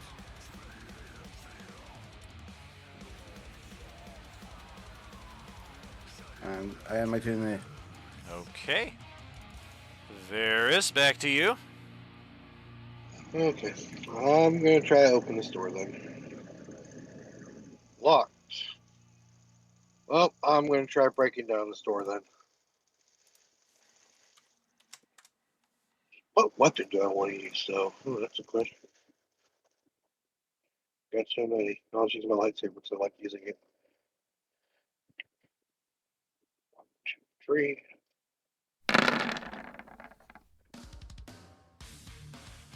Oh, nice. What conditions are you immune to? Oh, great. See here. Fire damage, lightning damage. Magic can't put me to sleep, and I have advantage on saving throws against being charmed. And I guess I have advantage against all spell effects, but I don't have any immunities. All right. Well, upon touching this door with your weapon, a paralysis overcomes Varys. Oh, that's great.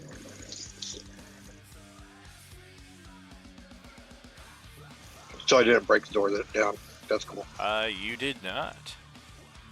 Oh, it's Peelin's turn next, though.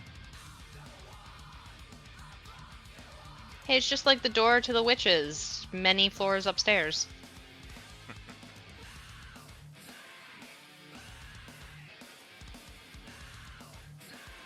Well,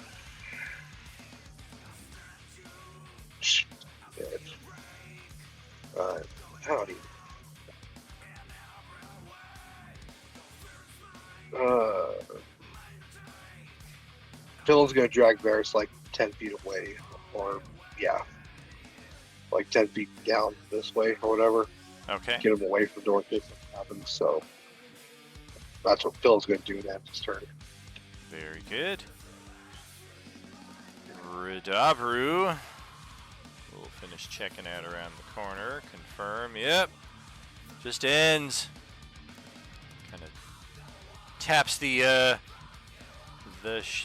haft of his weapon against the keg right here. I don't recommend any of this. And we'll step back over and just keep an eye on the stairs.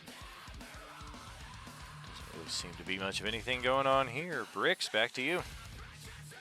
I'm going to step out of the room briefly and go, guys, the other door. Oh, shit, what happened to Varys? The other door leads into this room that I was in. Womp womp. Walk back in near the wheelbarrow and see the thing. A thing. There is a gemstone that is radiating some kind of energy within that wheelbarrow.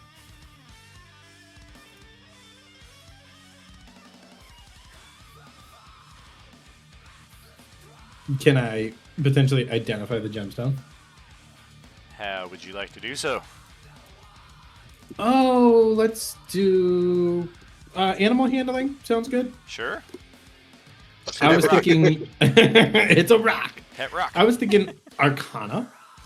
You can try.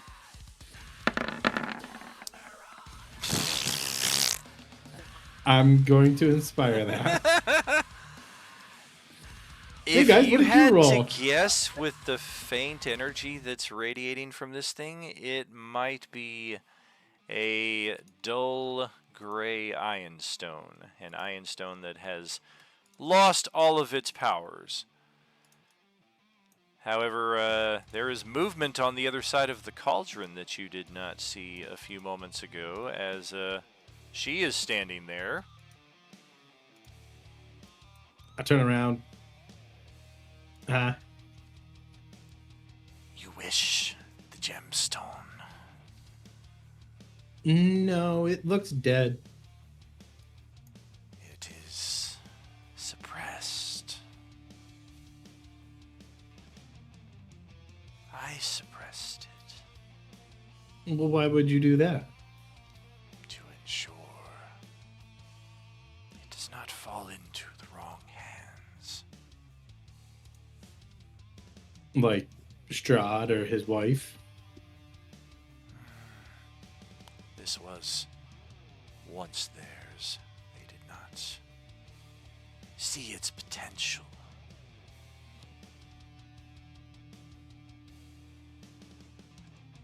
And what potential does it have? To see that which cannot be seen.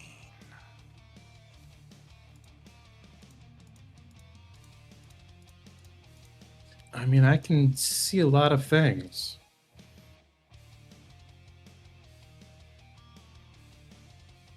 Perhaps it is not for you.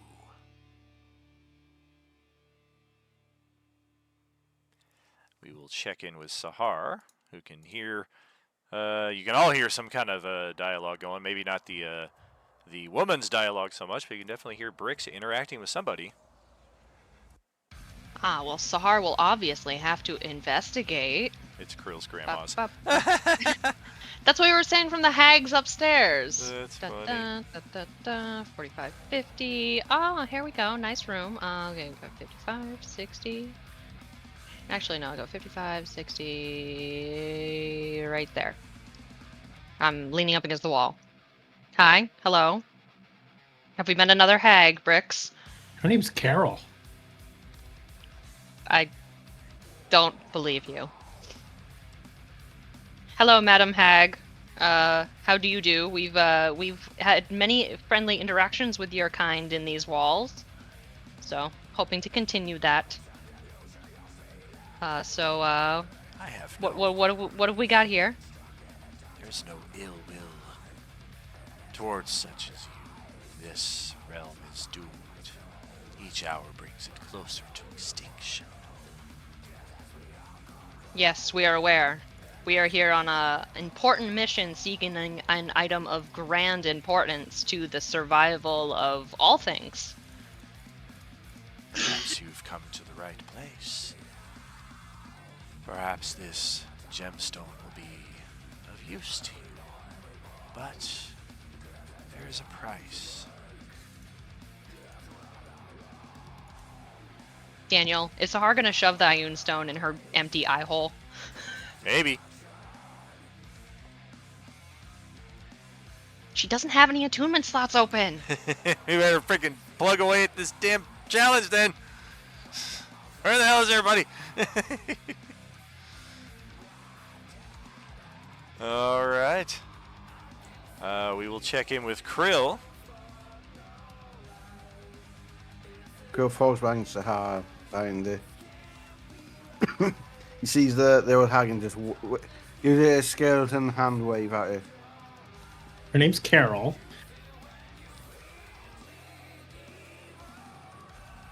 Hi, Granny. My name is unimportant. Attaboy.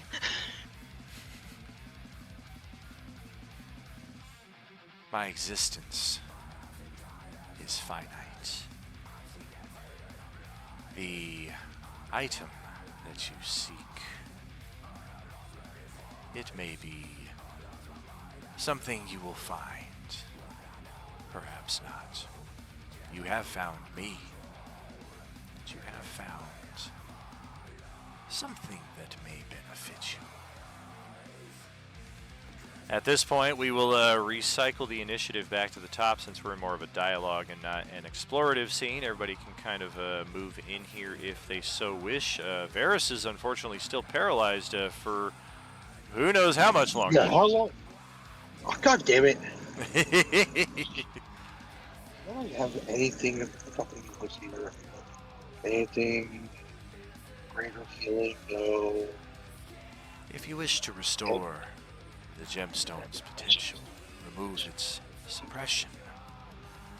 She gestures at the bubbling cauldron and grabs a very old, dirty cup that appears to be made out of bone and scoops it right into it, right out of that cauldron, and gestures to the party.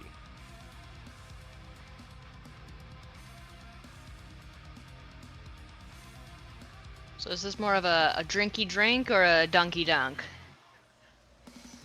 It is meant to be ingested.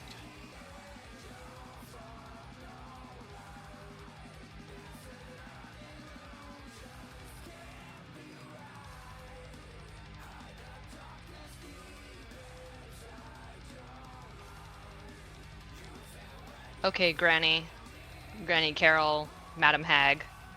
Time is short, and we'll take all the help we can get. Please do not lead us astray. And Sahar will Roll insight. take the cup.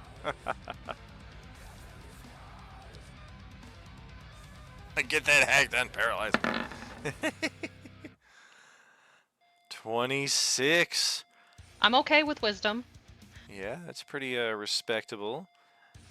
This, she did say there's going to be a price, so you kind of feel that whatever you might drink here will have a negative impact on you, but perhaps it will be compensated by whatever this gem is.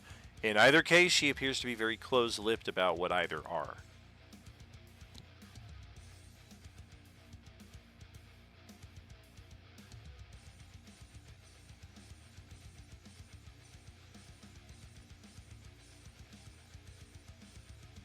I'll give you all a few moments to contemplate how you wish to handle this. I'm going to reload this bowl here, so maybe 3 minutes or so, and I will return. I can't do shit right now. I'm paralyzed like a motherfucker. Someone don't hit me with that goddamn toxic. I'm a skeleton. I can't taste.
We'll do the drinky drink. I'll take the hit.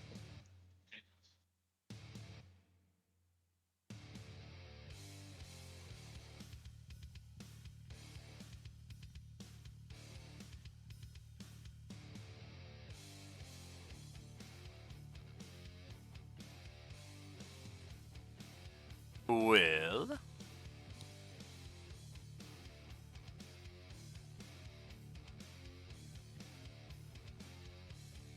Alright, let's do it. Bottoms up. roll a con save.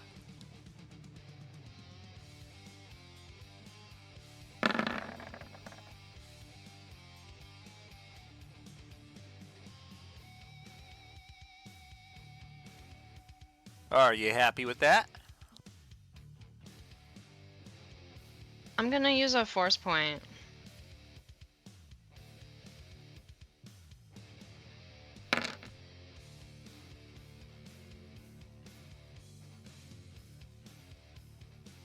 I'll stay at 22, I guess. Oh, 21, you busted. I didn't know it was blackjack. Sorry. It's always blackjack. Oh dear. Okay, so Sahar touches the bone cup to her lips, starts to take the entire glass, but maybe gets a few sips into it before she is sent to the corner for a good long while in fits of nausea. Oh, I thought it was gonna be just timeout. That too. Varys is meanwhile still paralyzed out there for who knows how long. The gemstone remains dull and without any seeming power.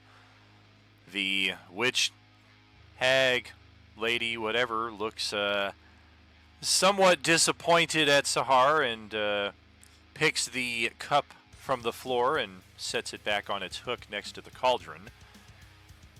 And she just shrugs and looks to those of you who are still conscious and present within the room, and she says, "She'll be okay, but it will take a while to pass. Perhaps half hour or so."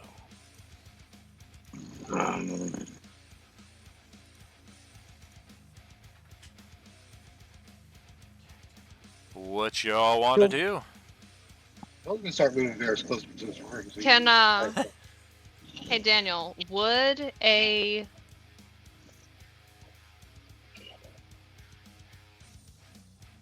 just drag his ass over there for now.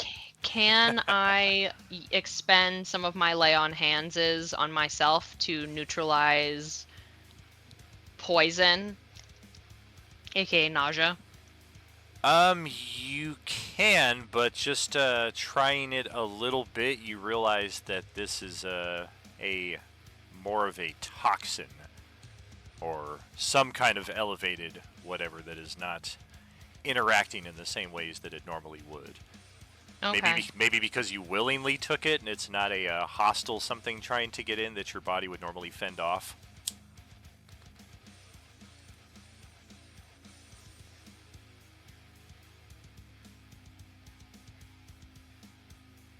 She barely catches a glimpse of Peelin out there. All are welcome within, if you so wish. Yeah, somebody touched a door and became paralyzed. You wouldn't happen to have a cure for that, would you? Oh dear. Yes, that was my sister before her untimely demise. She had the curse, the anti-curse, as it were. It should fade in time, much as she gestures over at Sahar. In the meantime, I suppose we have nothing to do but get to know each other before the inevitable end of all things. Bill's gonna keep dragging Varys over here to this room. Poor Ferris. You wouldn't happen to know about a piece of a rod, would you? While we're getting to know each other.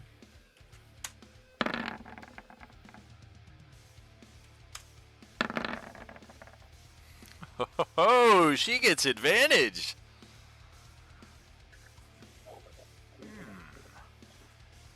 There was a spirit I became acquainted with some time ago. They seemed somewhat knowledgeable. That I believe it was the lord of this castle, that he possessed an artifact or a piece of one of such great power that its protection was not only of great importance, but absolutely essential. Leaving such an item out could be quite dangerous. Yeah, Yes. that artifact is supposed to be what helps save everything. It would be...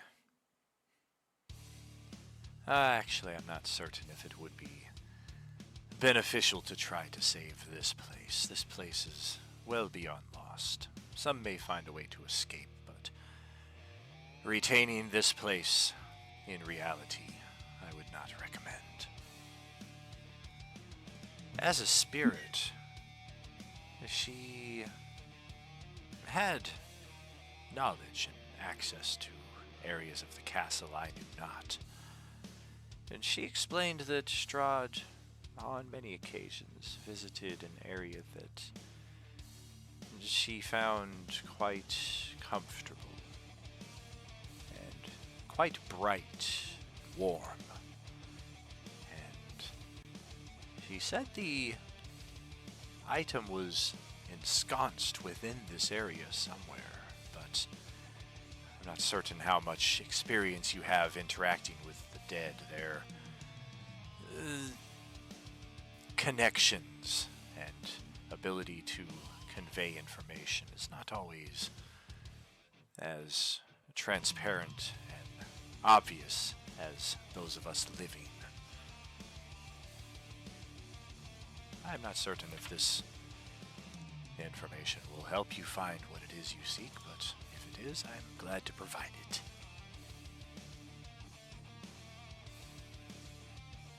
It may have some use.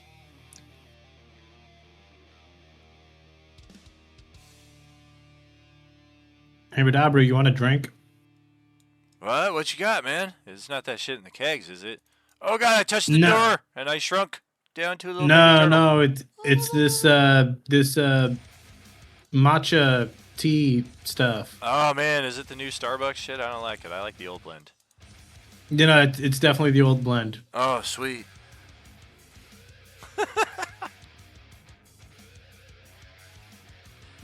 She looks at Radabru's approach. Unless you are quite adventurous with your... I would not recommend drinking this. What the hell is matcha tea? It's pretty good. It's pretty earthy. Yeah, green tea. I like the green tea ice cream.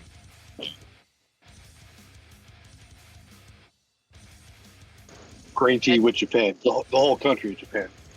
He's just in this tea. Okay, cool. Yeah. Johnny had the iced banana matcha the other Banana day. bread matcha. Or Yeah. yesterday. It was really good. Yeah, very cool. I have not tried that yet. Pretty good. I like it. If we want time to just pass until these effects resolve, we can certainly do so. If there's other things you want to interact with her, we can certainly do that too. I'm good with time pass. All right. How about Adam and Steven's NPC? Are you guys okay? Yeah, time passed. All right. Yeah, time passed, but Crow's going to take a potion of Supreme Healing first. Good deal. Supreme, that'll give you 60 HP back. Should put you back up to max. Sahar's nausea lasts as predicted, about a good half hour, actually a few minutes over that. And for the paralysis, we still got a ways on that, so we will resolve the gemstone first and foremost. before we resolve the paralysis. The gemstone is a very unique and particular gem of seeing. We will bring that up for your amusement.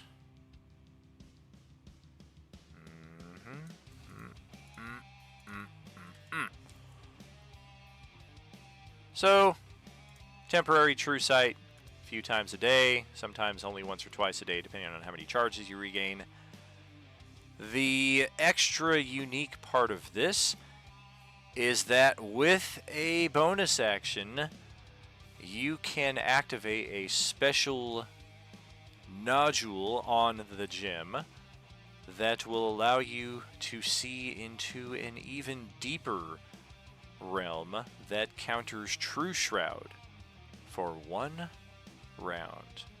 This will, of course, allow you to see Vecna because he is protected by True Shroud. So if you attune to this item, you get the standard Gem of Seeing benefits, but additionally, 1 round during the endgame battle, you will be able to see Vecna's location, assuming he's within line of sight. Probably will be.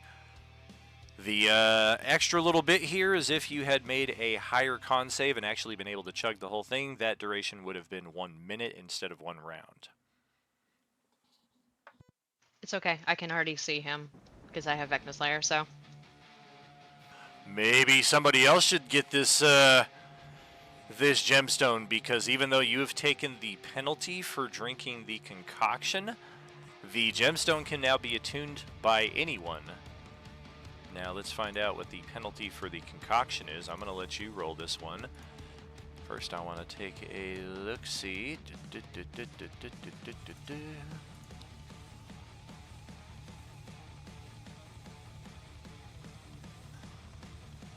Okay.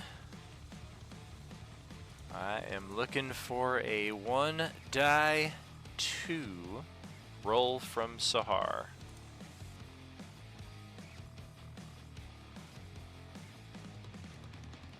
You have suffered a 1-point permanent constitution drain. I'm not sure how much that affects you. It looks like you have an item that's boosting your con to a standard level, so it's going to reduce your normal value. But as long as you have this magic item, I think you stay the same. I could be wrong, but anytime it's a blue number, that's an enhanced attribute. I think that's just from my bonuses as a sub and stuff. Oh, gotcha. Yeah, you guys entered them that way. That could also explain that as well. So it definitely sucks to lose 1 point of con, but since your con was a 21, there's really no difference between 20 and 21. It just means it's going to be harder to get to 22, and we're already at the maximum level. We are all done leveling up for this campaign. Unless anybody's got some big levels or what have you stashed aside. Damn, I was hoping to get 1 more level so I can get 2 action surveys. And so yes, we can certainly discuss who is going to get the Gem of Vecnacine, because that is something that could be very, very useful. But it's another 20 or so minutes before the paralysis finally goes away. It's a solid hour that paralysis knocked Varus out. Thankfully, it was in a non-combat area. So if this is an hour, because I counted a short rest. No, because you weren't really able to like lay down and get comfortable and get that rest. You're just kind of stuck, frozen in place, like, oh god. And I was on an exhale. I don't even have fresh air. Could it count? Let me check here. Check this up. Could it count as a short rest for Dylan? Pillin could one of have. his arcane shots? Yeah, Pillin didn't really do much of anything during the hour. He could certainly chill light duties for an hour. Yeah, because he gets arcane shots back on a short rest and never used one. So Nice. I mean, I didn't really do anything. Can I take a short rest? Yeah. we took an hour. If you were just doing light or no duties, which would have been the entire party, i.e. no combat, no I'm going to build something or use intensive skill checks, then it's a short rest option. I just wanted my key points back. Everybody roll me a die 20. Great. Do I have to roll 2 die 20 because of like controlling 2 characters? Yeah. Great. Wow. That's One was funny. from Pillin. Okay.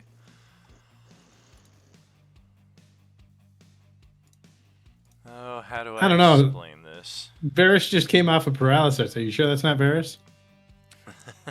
Got up. Yeah, this is an interesting effect. Oh gosh. Krill, roll me 1 of each saving throw. What the fuck is going on? Give me a strength, dex, con, intelligence, wisdom, charisma, in that order.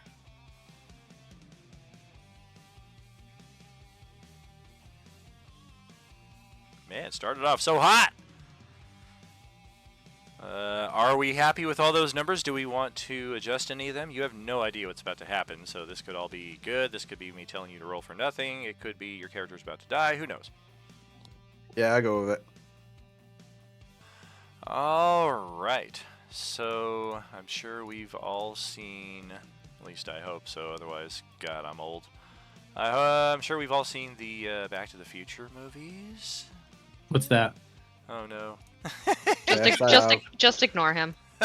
Did he Marty McFly himself somehow? Do you have to go be your own? You have to go be your own uncle or whatever. Krill begins fading from existence. Krill is being unmade. Vecna is about 3 hours-ish or so from completing his ritual of unmaking the entire multiverse, and this is not going to be something that everything is peaceful and calm and then boom, it's all undone. We're going to start seeing ripple effects of this leading directly up to Endgame.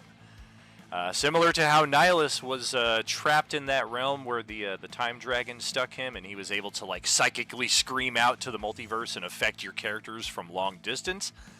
Vecna's not intentionally hitting any of you. He's just, I'm unmaking everything, and you guys are part of everything. And at certain points, some of your characters are going to be affected. Not as affected, of course, as you will be when you are directly in Vecna's presence, but what I just had Krill do here may be the biggest pulling back of the curtain on what you can expect from Vecna when you guys encounter him. As it is right now, he appears to be kind of in a... He's definitely paralyzed. He is unable to speak. He's basically frozen in place. He did make I'm not going to say how many of his saving throws, but he did make some. And the only problem is that because of the ones he failed, you can't tell which ones he made because you know he's not dead. And otherwise, over the next few moments, as you guys kind of observe him here, Krill begins to take on a look of panic as you can't help being like, oh my god, I'm being undone. Like, I have no resistance against this. My literal being is being pulled apart by something I can't even see. And fortunately, this is not a permanent effect. It is but a glimpse of things to come. As probably over the next 3-4 minutes or so, Krill kind of struggles back and forth. You guys look to yourselves, possibly try to start implementing some countermeasures of your own without actually expending any character abilities or spell slots or items. And then Krill does eventually reform. His sense of self, his strength of self, is still enough to keep him present in this moment. Okay, we need to find that damn piece quick. Yep. We need to get out of here then. Who's taking this stone? I don't need it. Sahar doesn't need it. I don't need it because I also got the vector thing.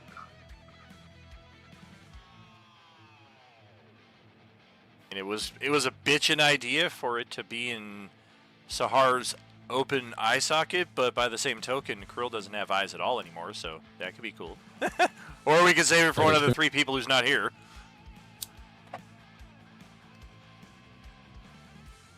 I say save it. Krill, until you want the- it? Then we figure out. Okay, we'll save it.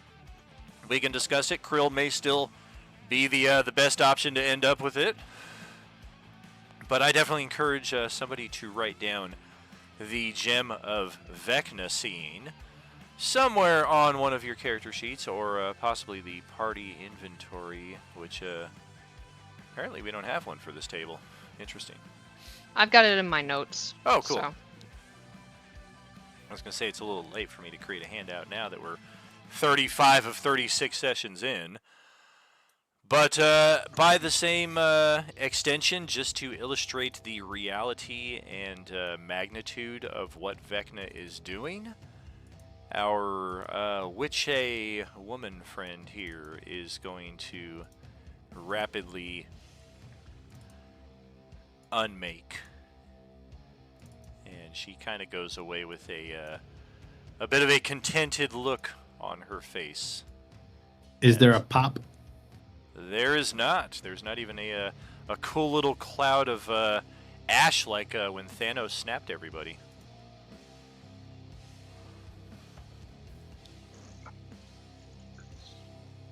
All right, we need to move. Right, so which direction do we go? Well, there's a set of stairs right next to us. And there is still the stinky pit. That is true. Are my stairs going up or down? Looks like they're going up. I think both sets are going up. Negative. Krill found a set that is descending over here. This set goes up. So both. Great. I think down. Yeah, so do I. Start moving down, I guess. Yeah, Okay. just a reminder, there were a lot of areas on the upper levels that you guys saw passages that would have gone down, but you didn't go down from those areas. So it stands to reason as you're in the under levels, you're going to find other areas that go up that probably connect to those. Not saying that's what this is, but reasonably you can assume that. Be like, yeah, we could have came down this way if we had taken that other set of stairs down back on level 2 kind of thing.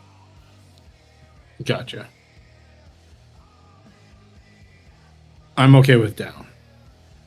All right. All right, we're going down. Red is leading the charge.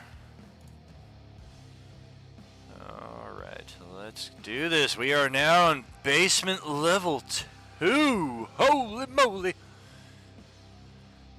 Okay, where does By logic of video games, I believe there's only 3 basement levels. And the music gets quicker and more intense with each one. Apparently like the Super Mario end castle.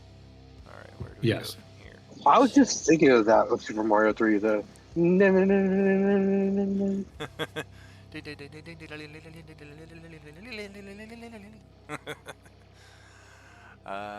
That's where it brings us. Interesting. That's Immediately somewhere warm and bright and full of fire, please? Yeah? Yeah, maybe? sure. brightest area ever. I'm just having trouble finding. Okay. Yeah, this map is just really tricky sometimes. So that leads there. That leads there. Look for the file that says Okay. where- I get it. I'm glad. Welcome to here.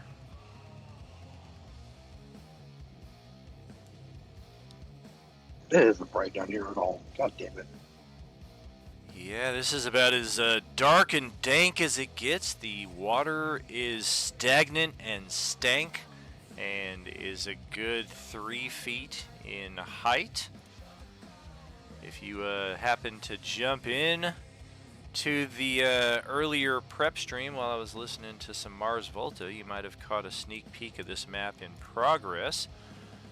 First and foremost, I think we're going to need your tokens on here, so let's get bricks, Who would Krill, ever watch that stream? Halen, Sahar, yeah, and Varus. So yes, we are descending the stairs right here. It is very, very wet, and we are very aware that there are zombies within the cells in this flooded dungeon. The map does continue off this direction to another map. There's no doorway or anything. It's just you declare, I'm going to go down the waterway a bit further and see what's on the next map. We will pick it up in turn order at this point. We'll keep it on the ghostly turn order. I know you guys can't see it, but I still have it, and we've been keeping the same order, so I assume y'all trust me. Varus, it's your turn.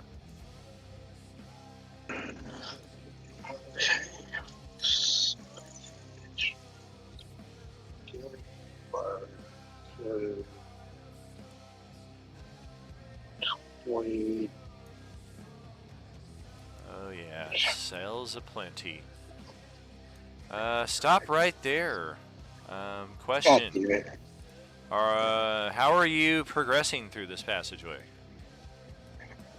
Oh, it's water. I'll use my boots of flying to like kind of skim over the water. Okay. Proceed.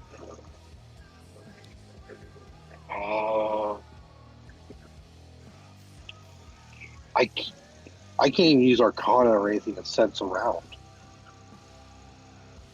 I got no idea. Where's my Fallout 4 perk that shows me the direction? There's the a next perk in quest? Fallout 4. Yeah, it gives you a direct line to the next quest. Where's that man's perk at? I'm more of a Morrowind style, where you have to read the narrative and pick up on the clues and find that spot on the map. It's a bitch though. oh, you want to go Morrowind? Okay, where's that? We want to go Elder Scrolls. Where's that spell Clairvoyance that shows you a path to your quest? I don't know. I don't think you roll the mercantile, but I also don't.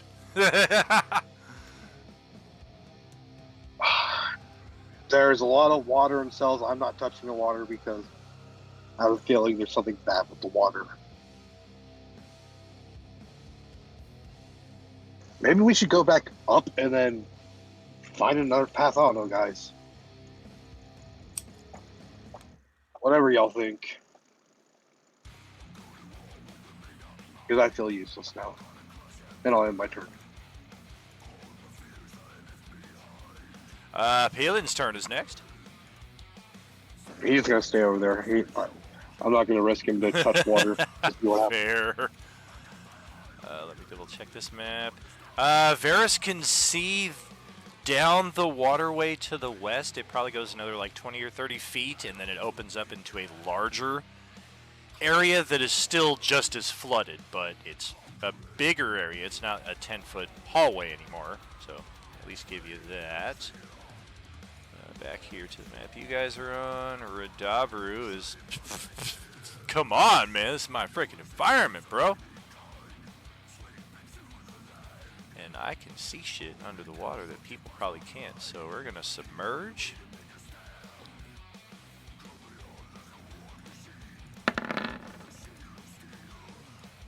Swim around.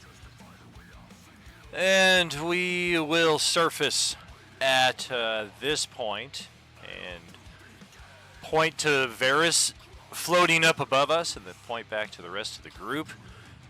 The zombies are already starting to snarl and growl in their cells. They have not exited their cells yet, so we don't know if that's even a possibility. But Radabru points out that there are these weird runes, glyphs, etched on the surface right at this intersection.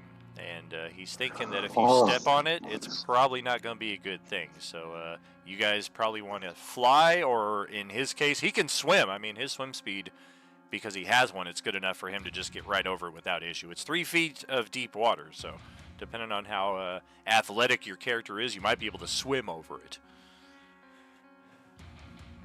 But that is Red's turn. That will pass it to Brix's turn.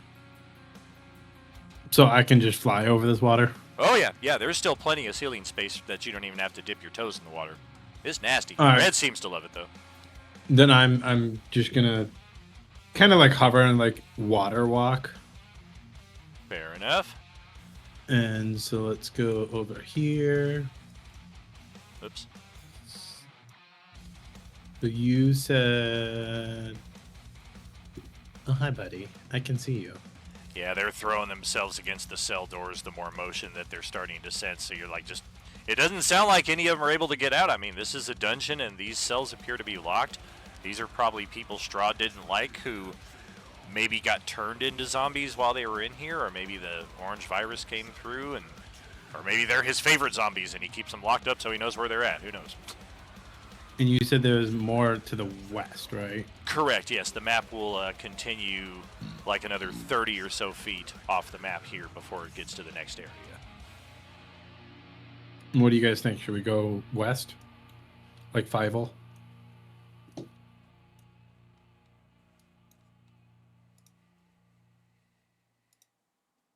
I'm just following the group at this point. I've been paralyzed and stuff like that for an hour. I'm not happy about it. There's no harm in continuing to explore. It's better than standing still. Then I will continue west. All right. Well, let's see. Which one of these? Yep, I think that one. Not that one. What is that?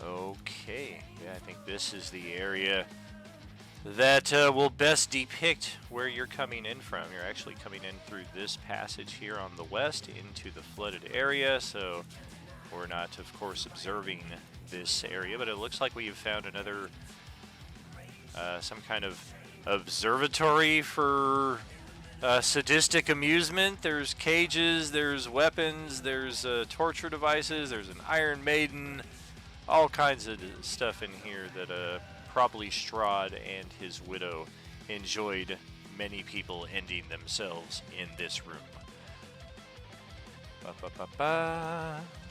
With that in mind, do you report that back to the group? Yeah, I'll turn around and say, guys, this is not a warm and fuzzy place. There is no fire, nothing like that. You Right, can let's make double out. Oh, I'm sorry, go ahead. Well, that was just me interjecting. It's like, let's double back then.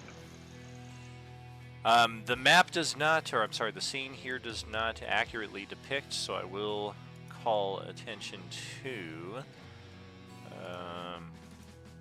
the observing, or the balcony right here. It does appear that there is more behind it if you're able to all ascend that 30 feet and get up there.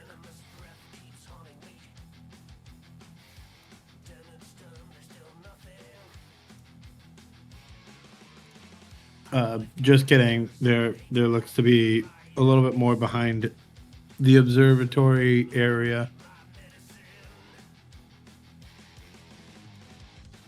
Well, you did say there wasn't anything bright and what have you. You're certainly right about that. But also nothing bright. Oh, definitely. I mean, you're in the sub-level right now. Who knows how much, if any, brightness we're going to find. Maybe, though. Maybe Strahd's got a big frickin' bug zapper down here. Then he stashed the piece of the rod right up in there. How do we want to handle this with the rest of the group? Do we want to stay on the previous map, investigate those cells? Do we all want to move into this next area? Do we all want to double back to another spot entirely?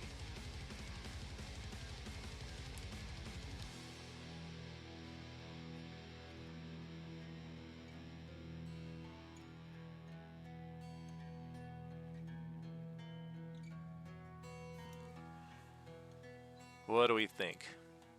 We want to stick Come on, around guys. here? We gotta do this as a team. We can't just all stay silent.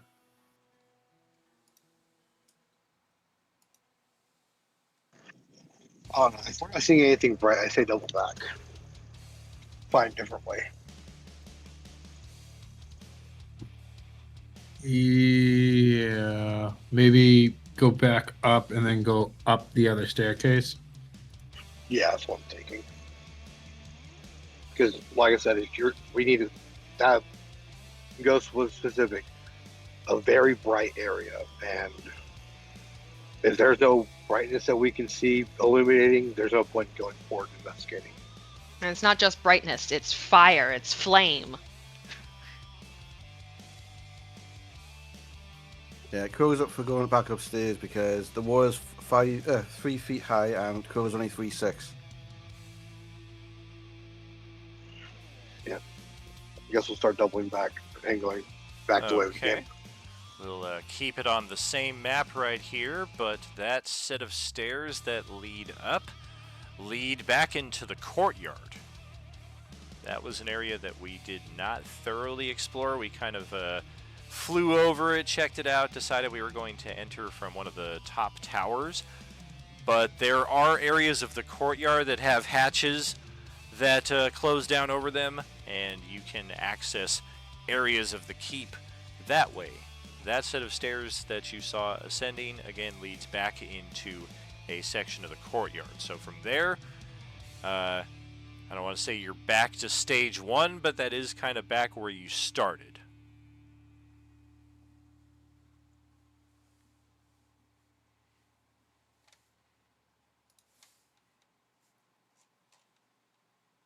I mean, I know of one spot we didn't go, and that was above the heart. Okay, so let's just go back to above the heart. We're gonna start speedrunning this bitch. We have to. We have no choice but to speedrun it. All right, we're going to ascend to the tower from out here in the rain because we just kind of have a straight shot. Or are we gonna like go back and navigate everything inside to get back to that point? No, straight shot. Yeah, we got bits As flying the crow and stuff. flies. Okay, well, it's been a minute for that one. Let me go back and find those maps. I guess I can move you guys to here at least. Oh, stupid migraines. Oh, tension headache. Okay. What map is this? That's the other scene. That's the map. Okay, so yep. That gets us back here. Here we go. Contemplating splitting the party. I've been saying that all session. Alright, so we are looking to go west and then up the spiral stairs there. Go ahead and move your tokens in such a way, and I will get the next level prepared.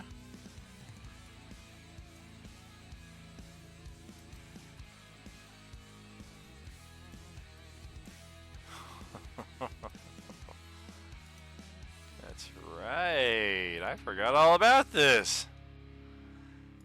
Oh, our party hardy. Oh no, what's on the next level up? I totally had it Oh. set up for you guys to We know there's a 0 up there. do stuff. I Yeah, mean, we that know thing there's could a be 0 coming anywhere. up. That thing could be anywhere by now. I could have just exited and skywalked back down to the floor. You guys might have already killed it.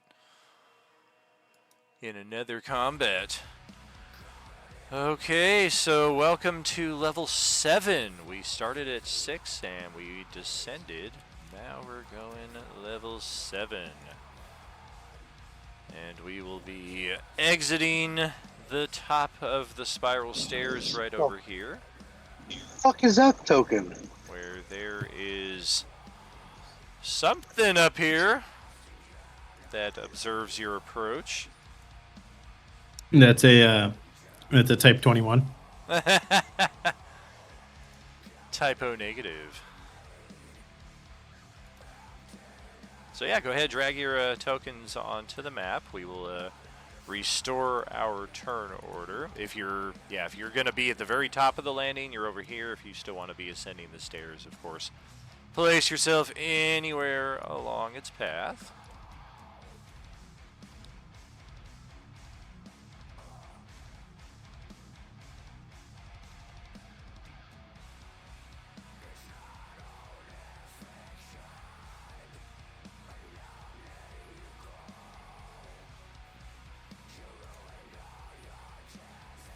Living creatures within the Tower of Strahd. Pray tell, what brings you to me? We're looking for a artifact.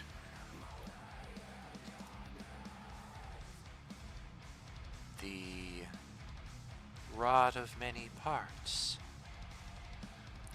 You know about it. I know where it is. Would you be willing to share information? I could. You'd have to do something very important for me. If it's All right. Kill Strahd, we already did it. I'll go on a date with you. I mean, she's not unattractive. That doesn't really sound like a sacrifice.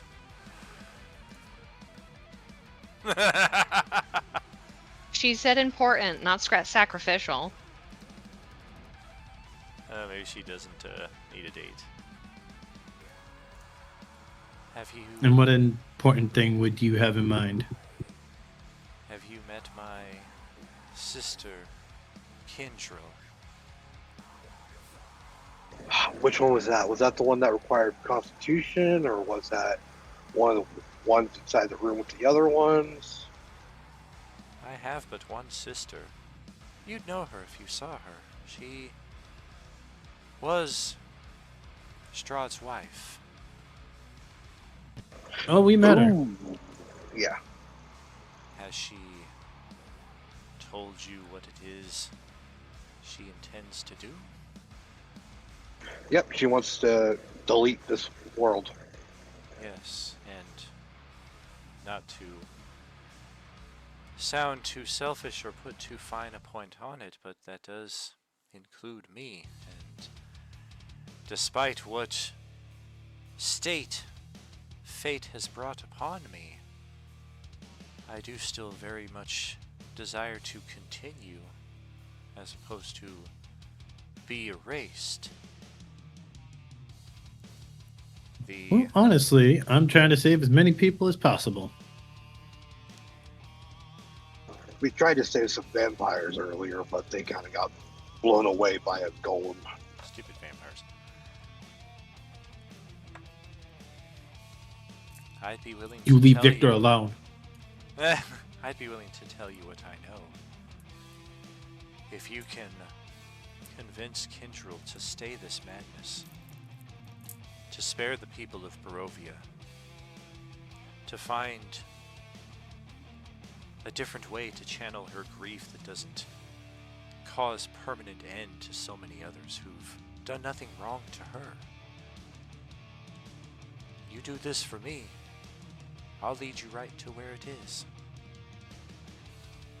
Are you willing to tell us where your sister is?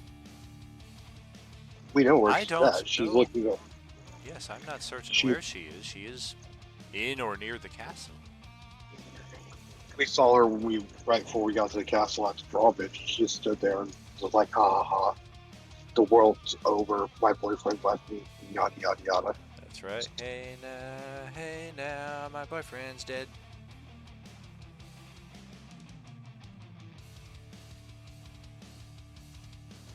We've seen her and she was pretty much inconsolable. I've spoken with Wow. her as well and found the same. Yeah.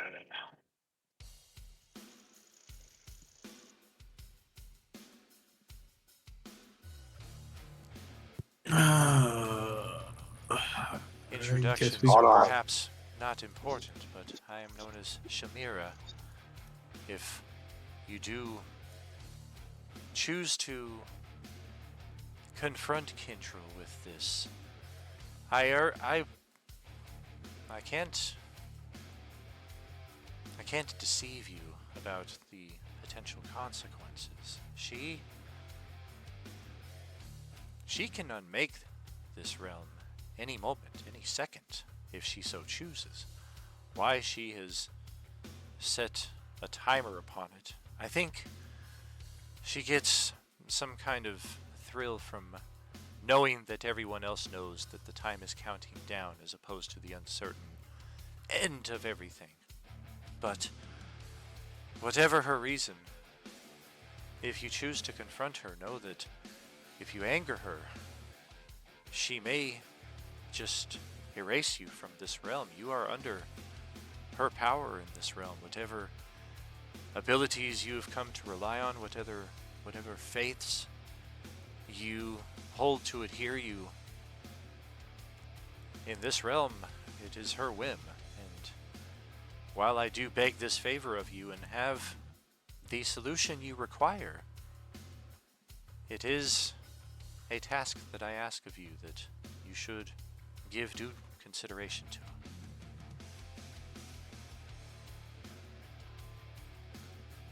The problem also is that yes, she can unmake this world. There is a force outside of her that can unmake everything. And we've witnessed it twice. But I suppose we should go find your sister.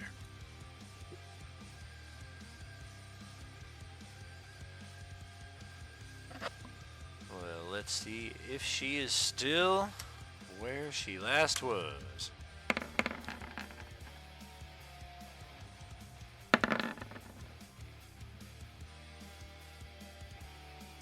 Well, she's no longer singing in the rain outside of the keep on the hilltop overlooking it as she was when you first found her.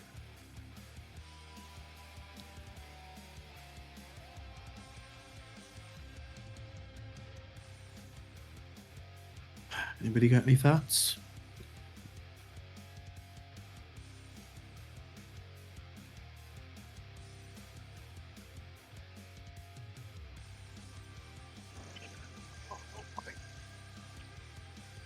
My Arcana sense would tell me where the hell she's going.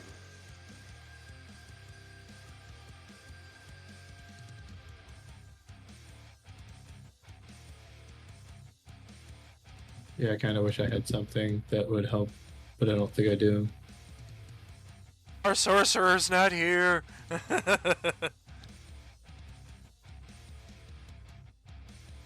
if he. All right. I am casting Locate Creature, Oh. and I will speak the name of the sister, Widow of Strahd, and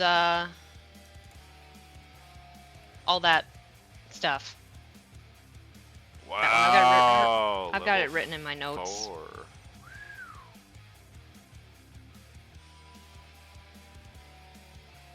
Okay. Wait. When did you get within 30 feet of her? I thought we specifically said everything was at 35 feet. No, she was literally right in front of us. Oh, that's right. Well, okay, I suppose now I'd better figure out where the hell she is, because I just know where she's not. Okay, then. She's Hey, it's in your favorite basement number. level 2. God damn it!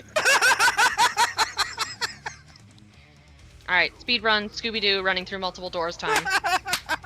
Okay, let's go. Oh my Well, god. We're just gonna do Naruto running. This Naruto running just real quick. Wow. Oh my god. Okay, well then, so that brings us back to The dungeon. Move the ribbon here. Yep. So that brings us back here, and then we have that adjacent chamber with the observing balcony and whatever's behind that. All right, where's she at? Come on. Brix thinks that she might be behind the observing balcony. Well, Sahar's the one that cast spell. She would know. This He is has true. been moving around as well while you are tracing her location, but you do believe it's behind that balcony and elsewhere. Okay, let's go. We are fighting. All right, Krill, you can't fly, right? Nope. Okay. I'll carry Krill. I'll carry Krill. I'll carry Krill. I'll carry Krill. I'm a skeleton. I'm right. I'll carry my goddamn slave. Let's go, Pillin. Link. You can have one arm. I'll take the other. All right, we'll be like two parents with their small toddler in between them. Whee! Oh, that's fantastic. Okay, so that brings us here. Okay, here we go. You guys just found a potentially interesting location. Lots of fire. Hey, look, big fire.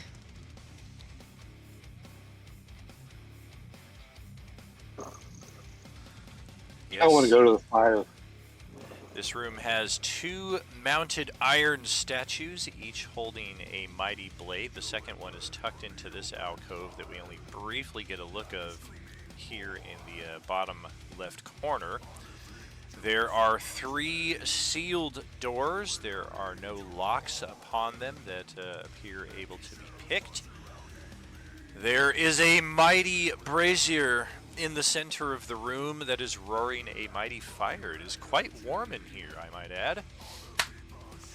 Above this fire is an hourglass that somehow has the sand suspended in the upper vial. Written upon the placard here in the front. Let me grab that real quick.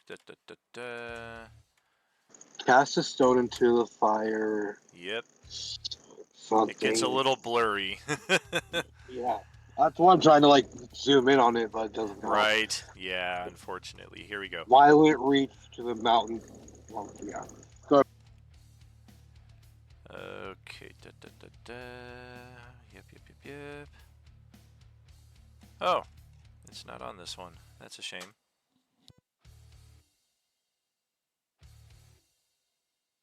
Violent reach to the mountains past. Yes. Yeah, so it's Yeah. violet reaches to the mountains pass.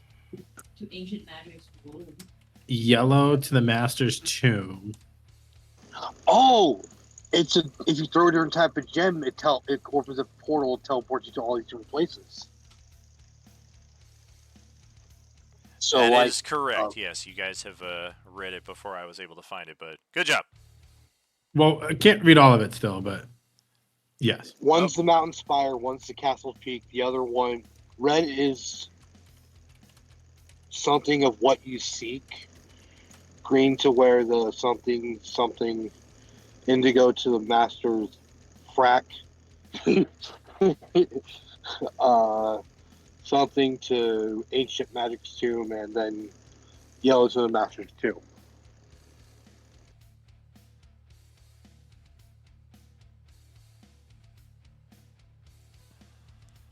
That is correct. Let's have everybody roll an insight check here.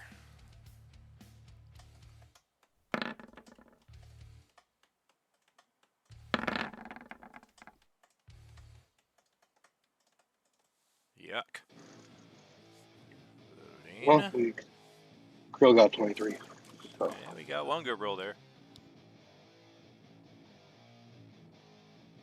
I forgot Pillin has insight also. This year. Yep, he does about as good as I do. Hey, does Verdabru want to do some insight? He's got -1. What's that? Redubi. He's just happy to be here. Redubi.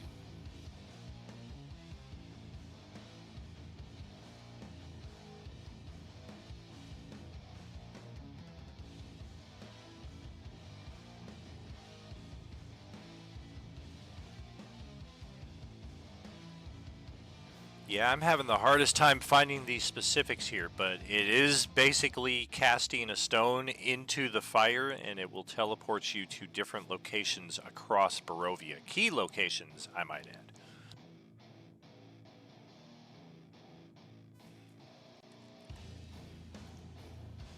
And with the insight checks that we have here, this is definitely an important room, no doubt about it. At the same time, it feels more connected to Strahd himself, which could in turn be a link to the object that you seek. But at the same time as that, you're not certain if this is the fire that we are looking for. We were told it was a comfortable room. This room doesn't really feel very comfortable. Otherwise, it is definitely a chamber that offers a kind of puzzle and potential access through one or possibly all of those doors ahead. The only thing that's bugging me is the one that says red is to what you seek. Red is blank to what you seek.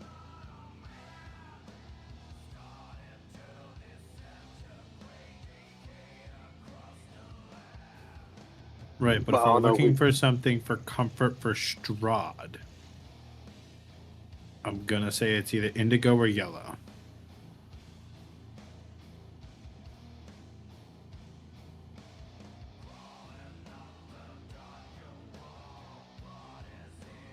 Or we can, still call out to the widow and try and negotiate her down from her suicide bomb.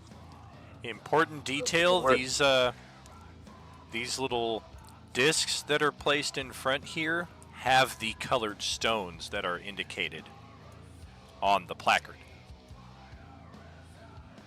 okay, so where's the widow? Where's she at now? Your spell's still going, I'm guessing, right? It's still got its duration. She is on the other side of one of these doors, apparently up a staircase and like off to the east.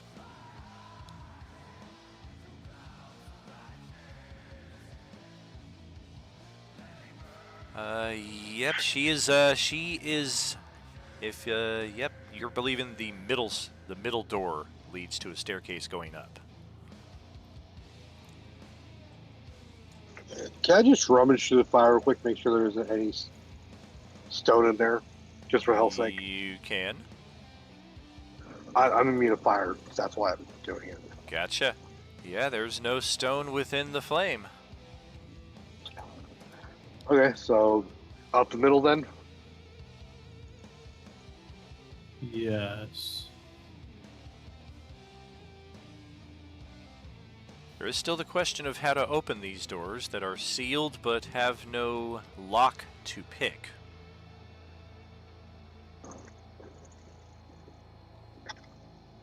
I don't know about doors anymore, guys. Last time I hit one, I got paralyzed for an hour.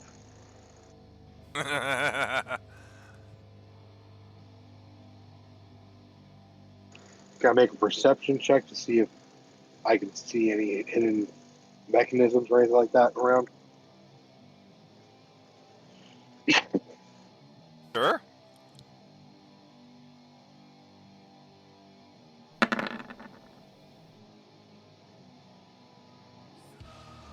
23. Not that you're seeing.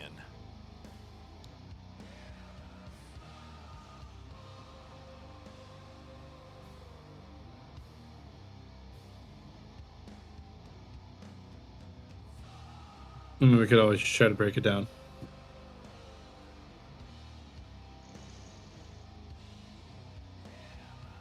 I don't know. The only other skill I have is Arcana. I don't know if that'd help here.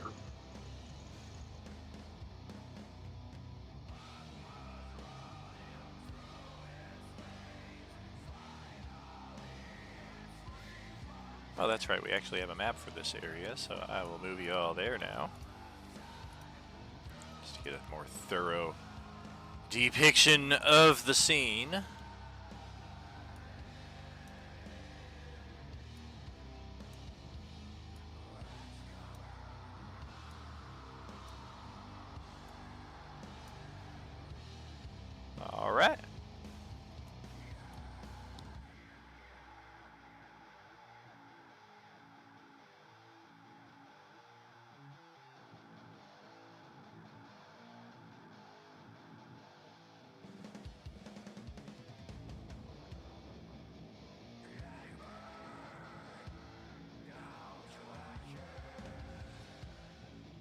Hanging on the hourglass, okay. Can I look at this statue for potentially any hidden Hell switches, no, levers? don't look at that statue. But I like this statue. All It's right. pretty. You can investigate. The statue appears more decorative than part of however this door opens up.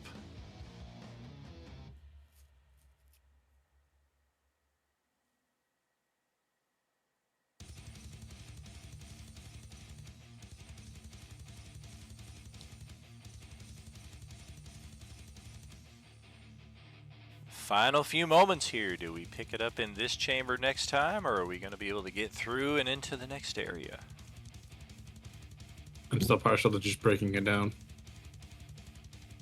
Break down the walls of Jericho. Well, I mean, at least know you can't get paralyzed if you break it down.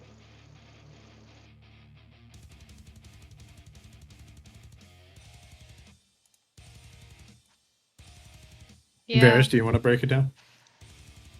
I mean, Sar's good. We're breaking No, it down. No, you go and We break have it no down. time to waste.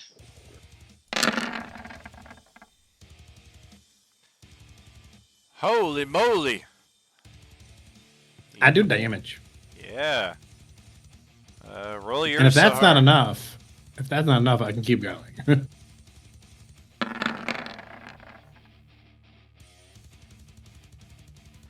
You both look at each other after swinging on this thing a few times, and you're pretty sure this door is made of adamantine. It ain't taking a single point of damage.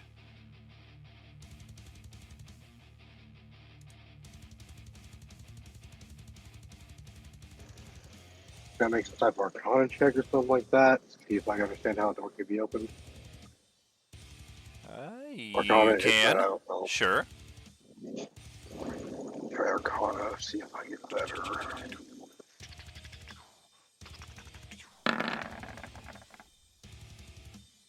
I'll go ahead and use inspiration to get to 31. Oh. All right. You are thinking it's got something to do with this brazier here in the center of the room.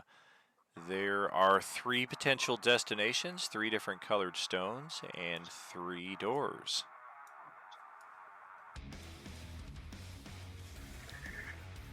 So we gotta put in the correct stone into the fire, and that'll open the door we want. What stones are showing right now? The yellow, the indigo, and the red stones are all available right there next to the brazier to toss in. And when I read on that placard, it said red is the one we want most. It will lead you to what you seek, yes. Yeah, so I'll go ahead and toss the red one in. Okay. So we're going to put a temporary hold right now. Ah, You have sprung the trap! The good news is you may not all be doomed. The bad news is we're going to need a cohesive decision here. Not necessarily a party decision. I just mean you're each going to have to make up your own mind here in kind of a split second in-game. And out-of-game will, of course, have a moment to think it over. But what happens when you toss the stone into the brazier is the hourglass bottom falls out and the sand begins spilling into the room. Doesn't really seem like that big a deal. I mean, what's going to cause like a little pile of sand? But it appears to be an infinite source of sand that is spilling rapidly into this room with the frequency that you're kind of thinking these doors are going to be buried behind a mountain of sand in one round. So all 3 doors at once open up. And we've got this one round to choose a door, stay here and presumably get buried in sand, or back out of here entirely back to the previous chamber that's flooded, because it's probably going to take a bit of time for the sand to reach that area, if it will even spill that far at all. The bottom line is, if we're going to investigate all 3 of these doors, we're going to have to do a party split. And I'm not encouraging that, just saying that's the reality of the situation because we only have a temporary span of time to check the doors. Because it's a hard spell, I'm saying middle door. Oh yeah, and that's Middle going door. to benefit us greatly is knowing which door she went through. The middle door, I will give you a brief description on each of these before I open them up, and you guys can spill in whichever way you choose. The left door goes up a set of straight stairs that are very steep.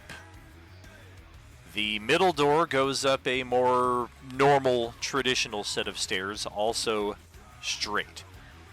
The right door goes up as well, but it is a spiral staircase. So with that being said, we will open all of these up and let's make our decision. Middle door.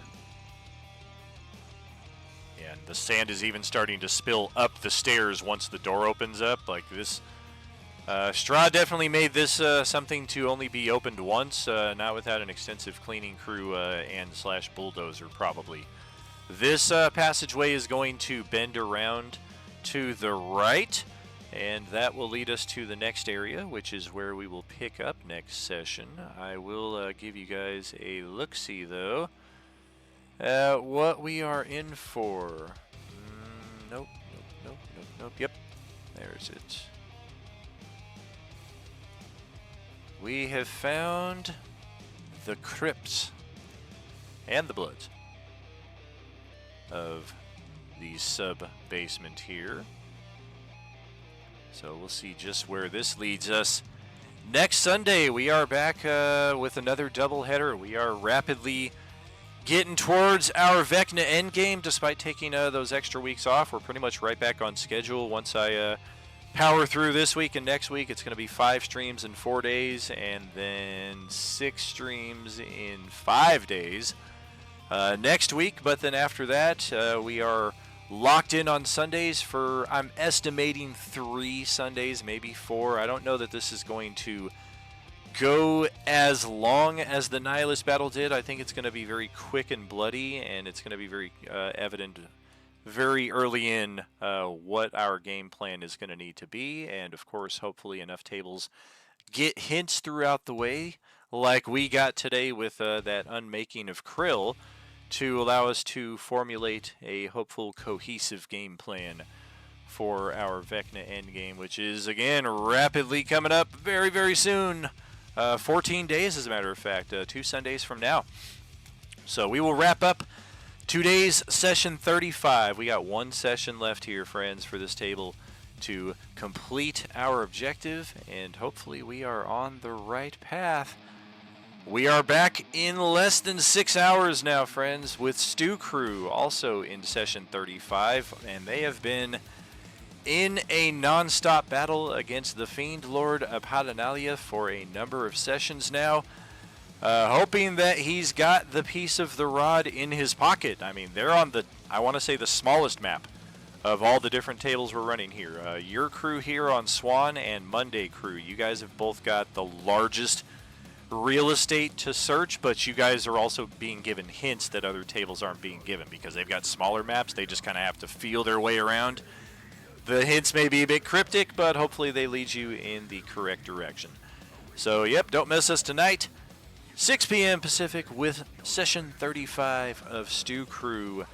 Apadanalia never forgets. We'll see you then, friends. We say it every time, but we only say it because it's true. There is no RU without you. Have a great day, all. Good night. Good game, Goodbye. guys. Okay, bye everybody. Yep. Next week's my birthday. Game on Woo! D&D. Birthday. Woo! You are alone. Maybe I can help you. I am Boba Fett.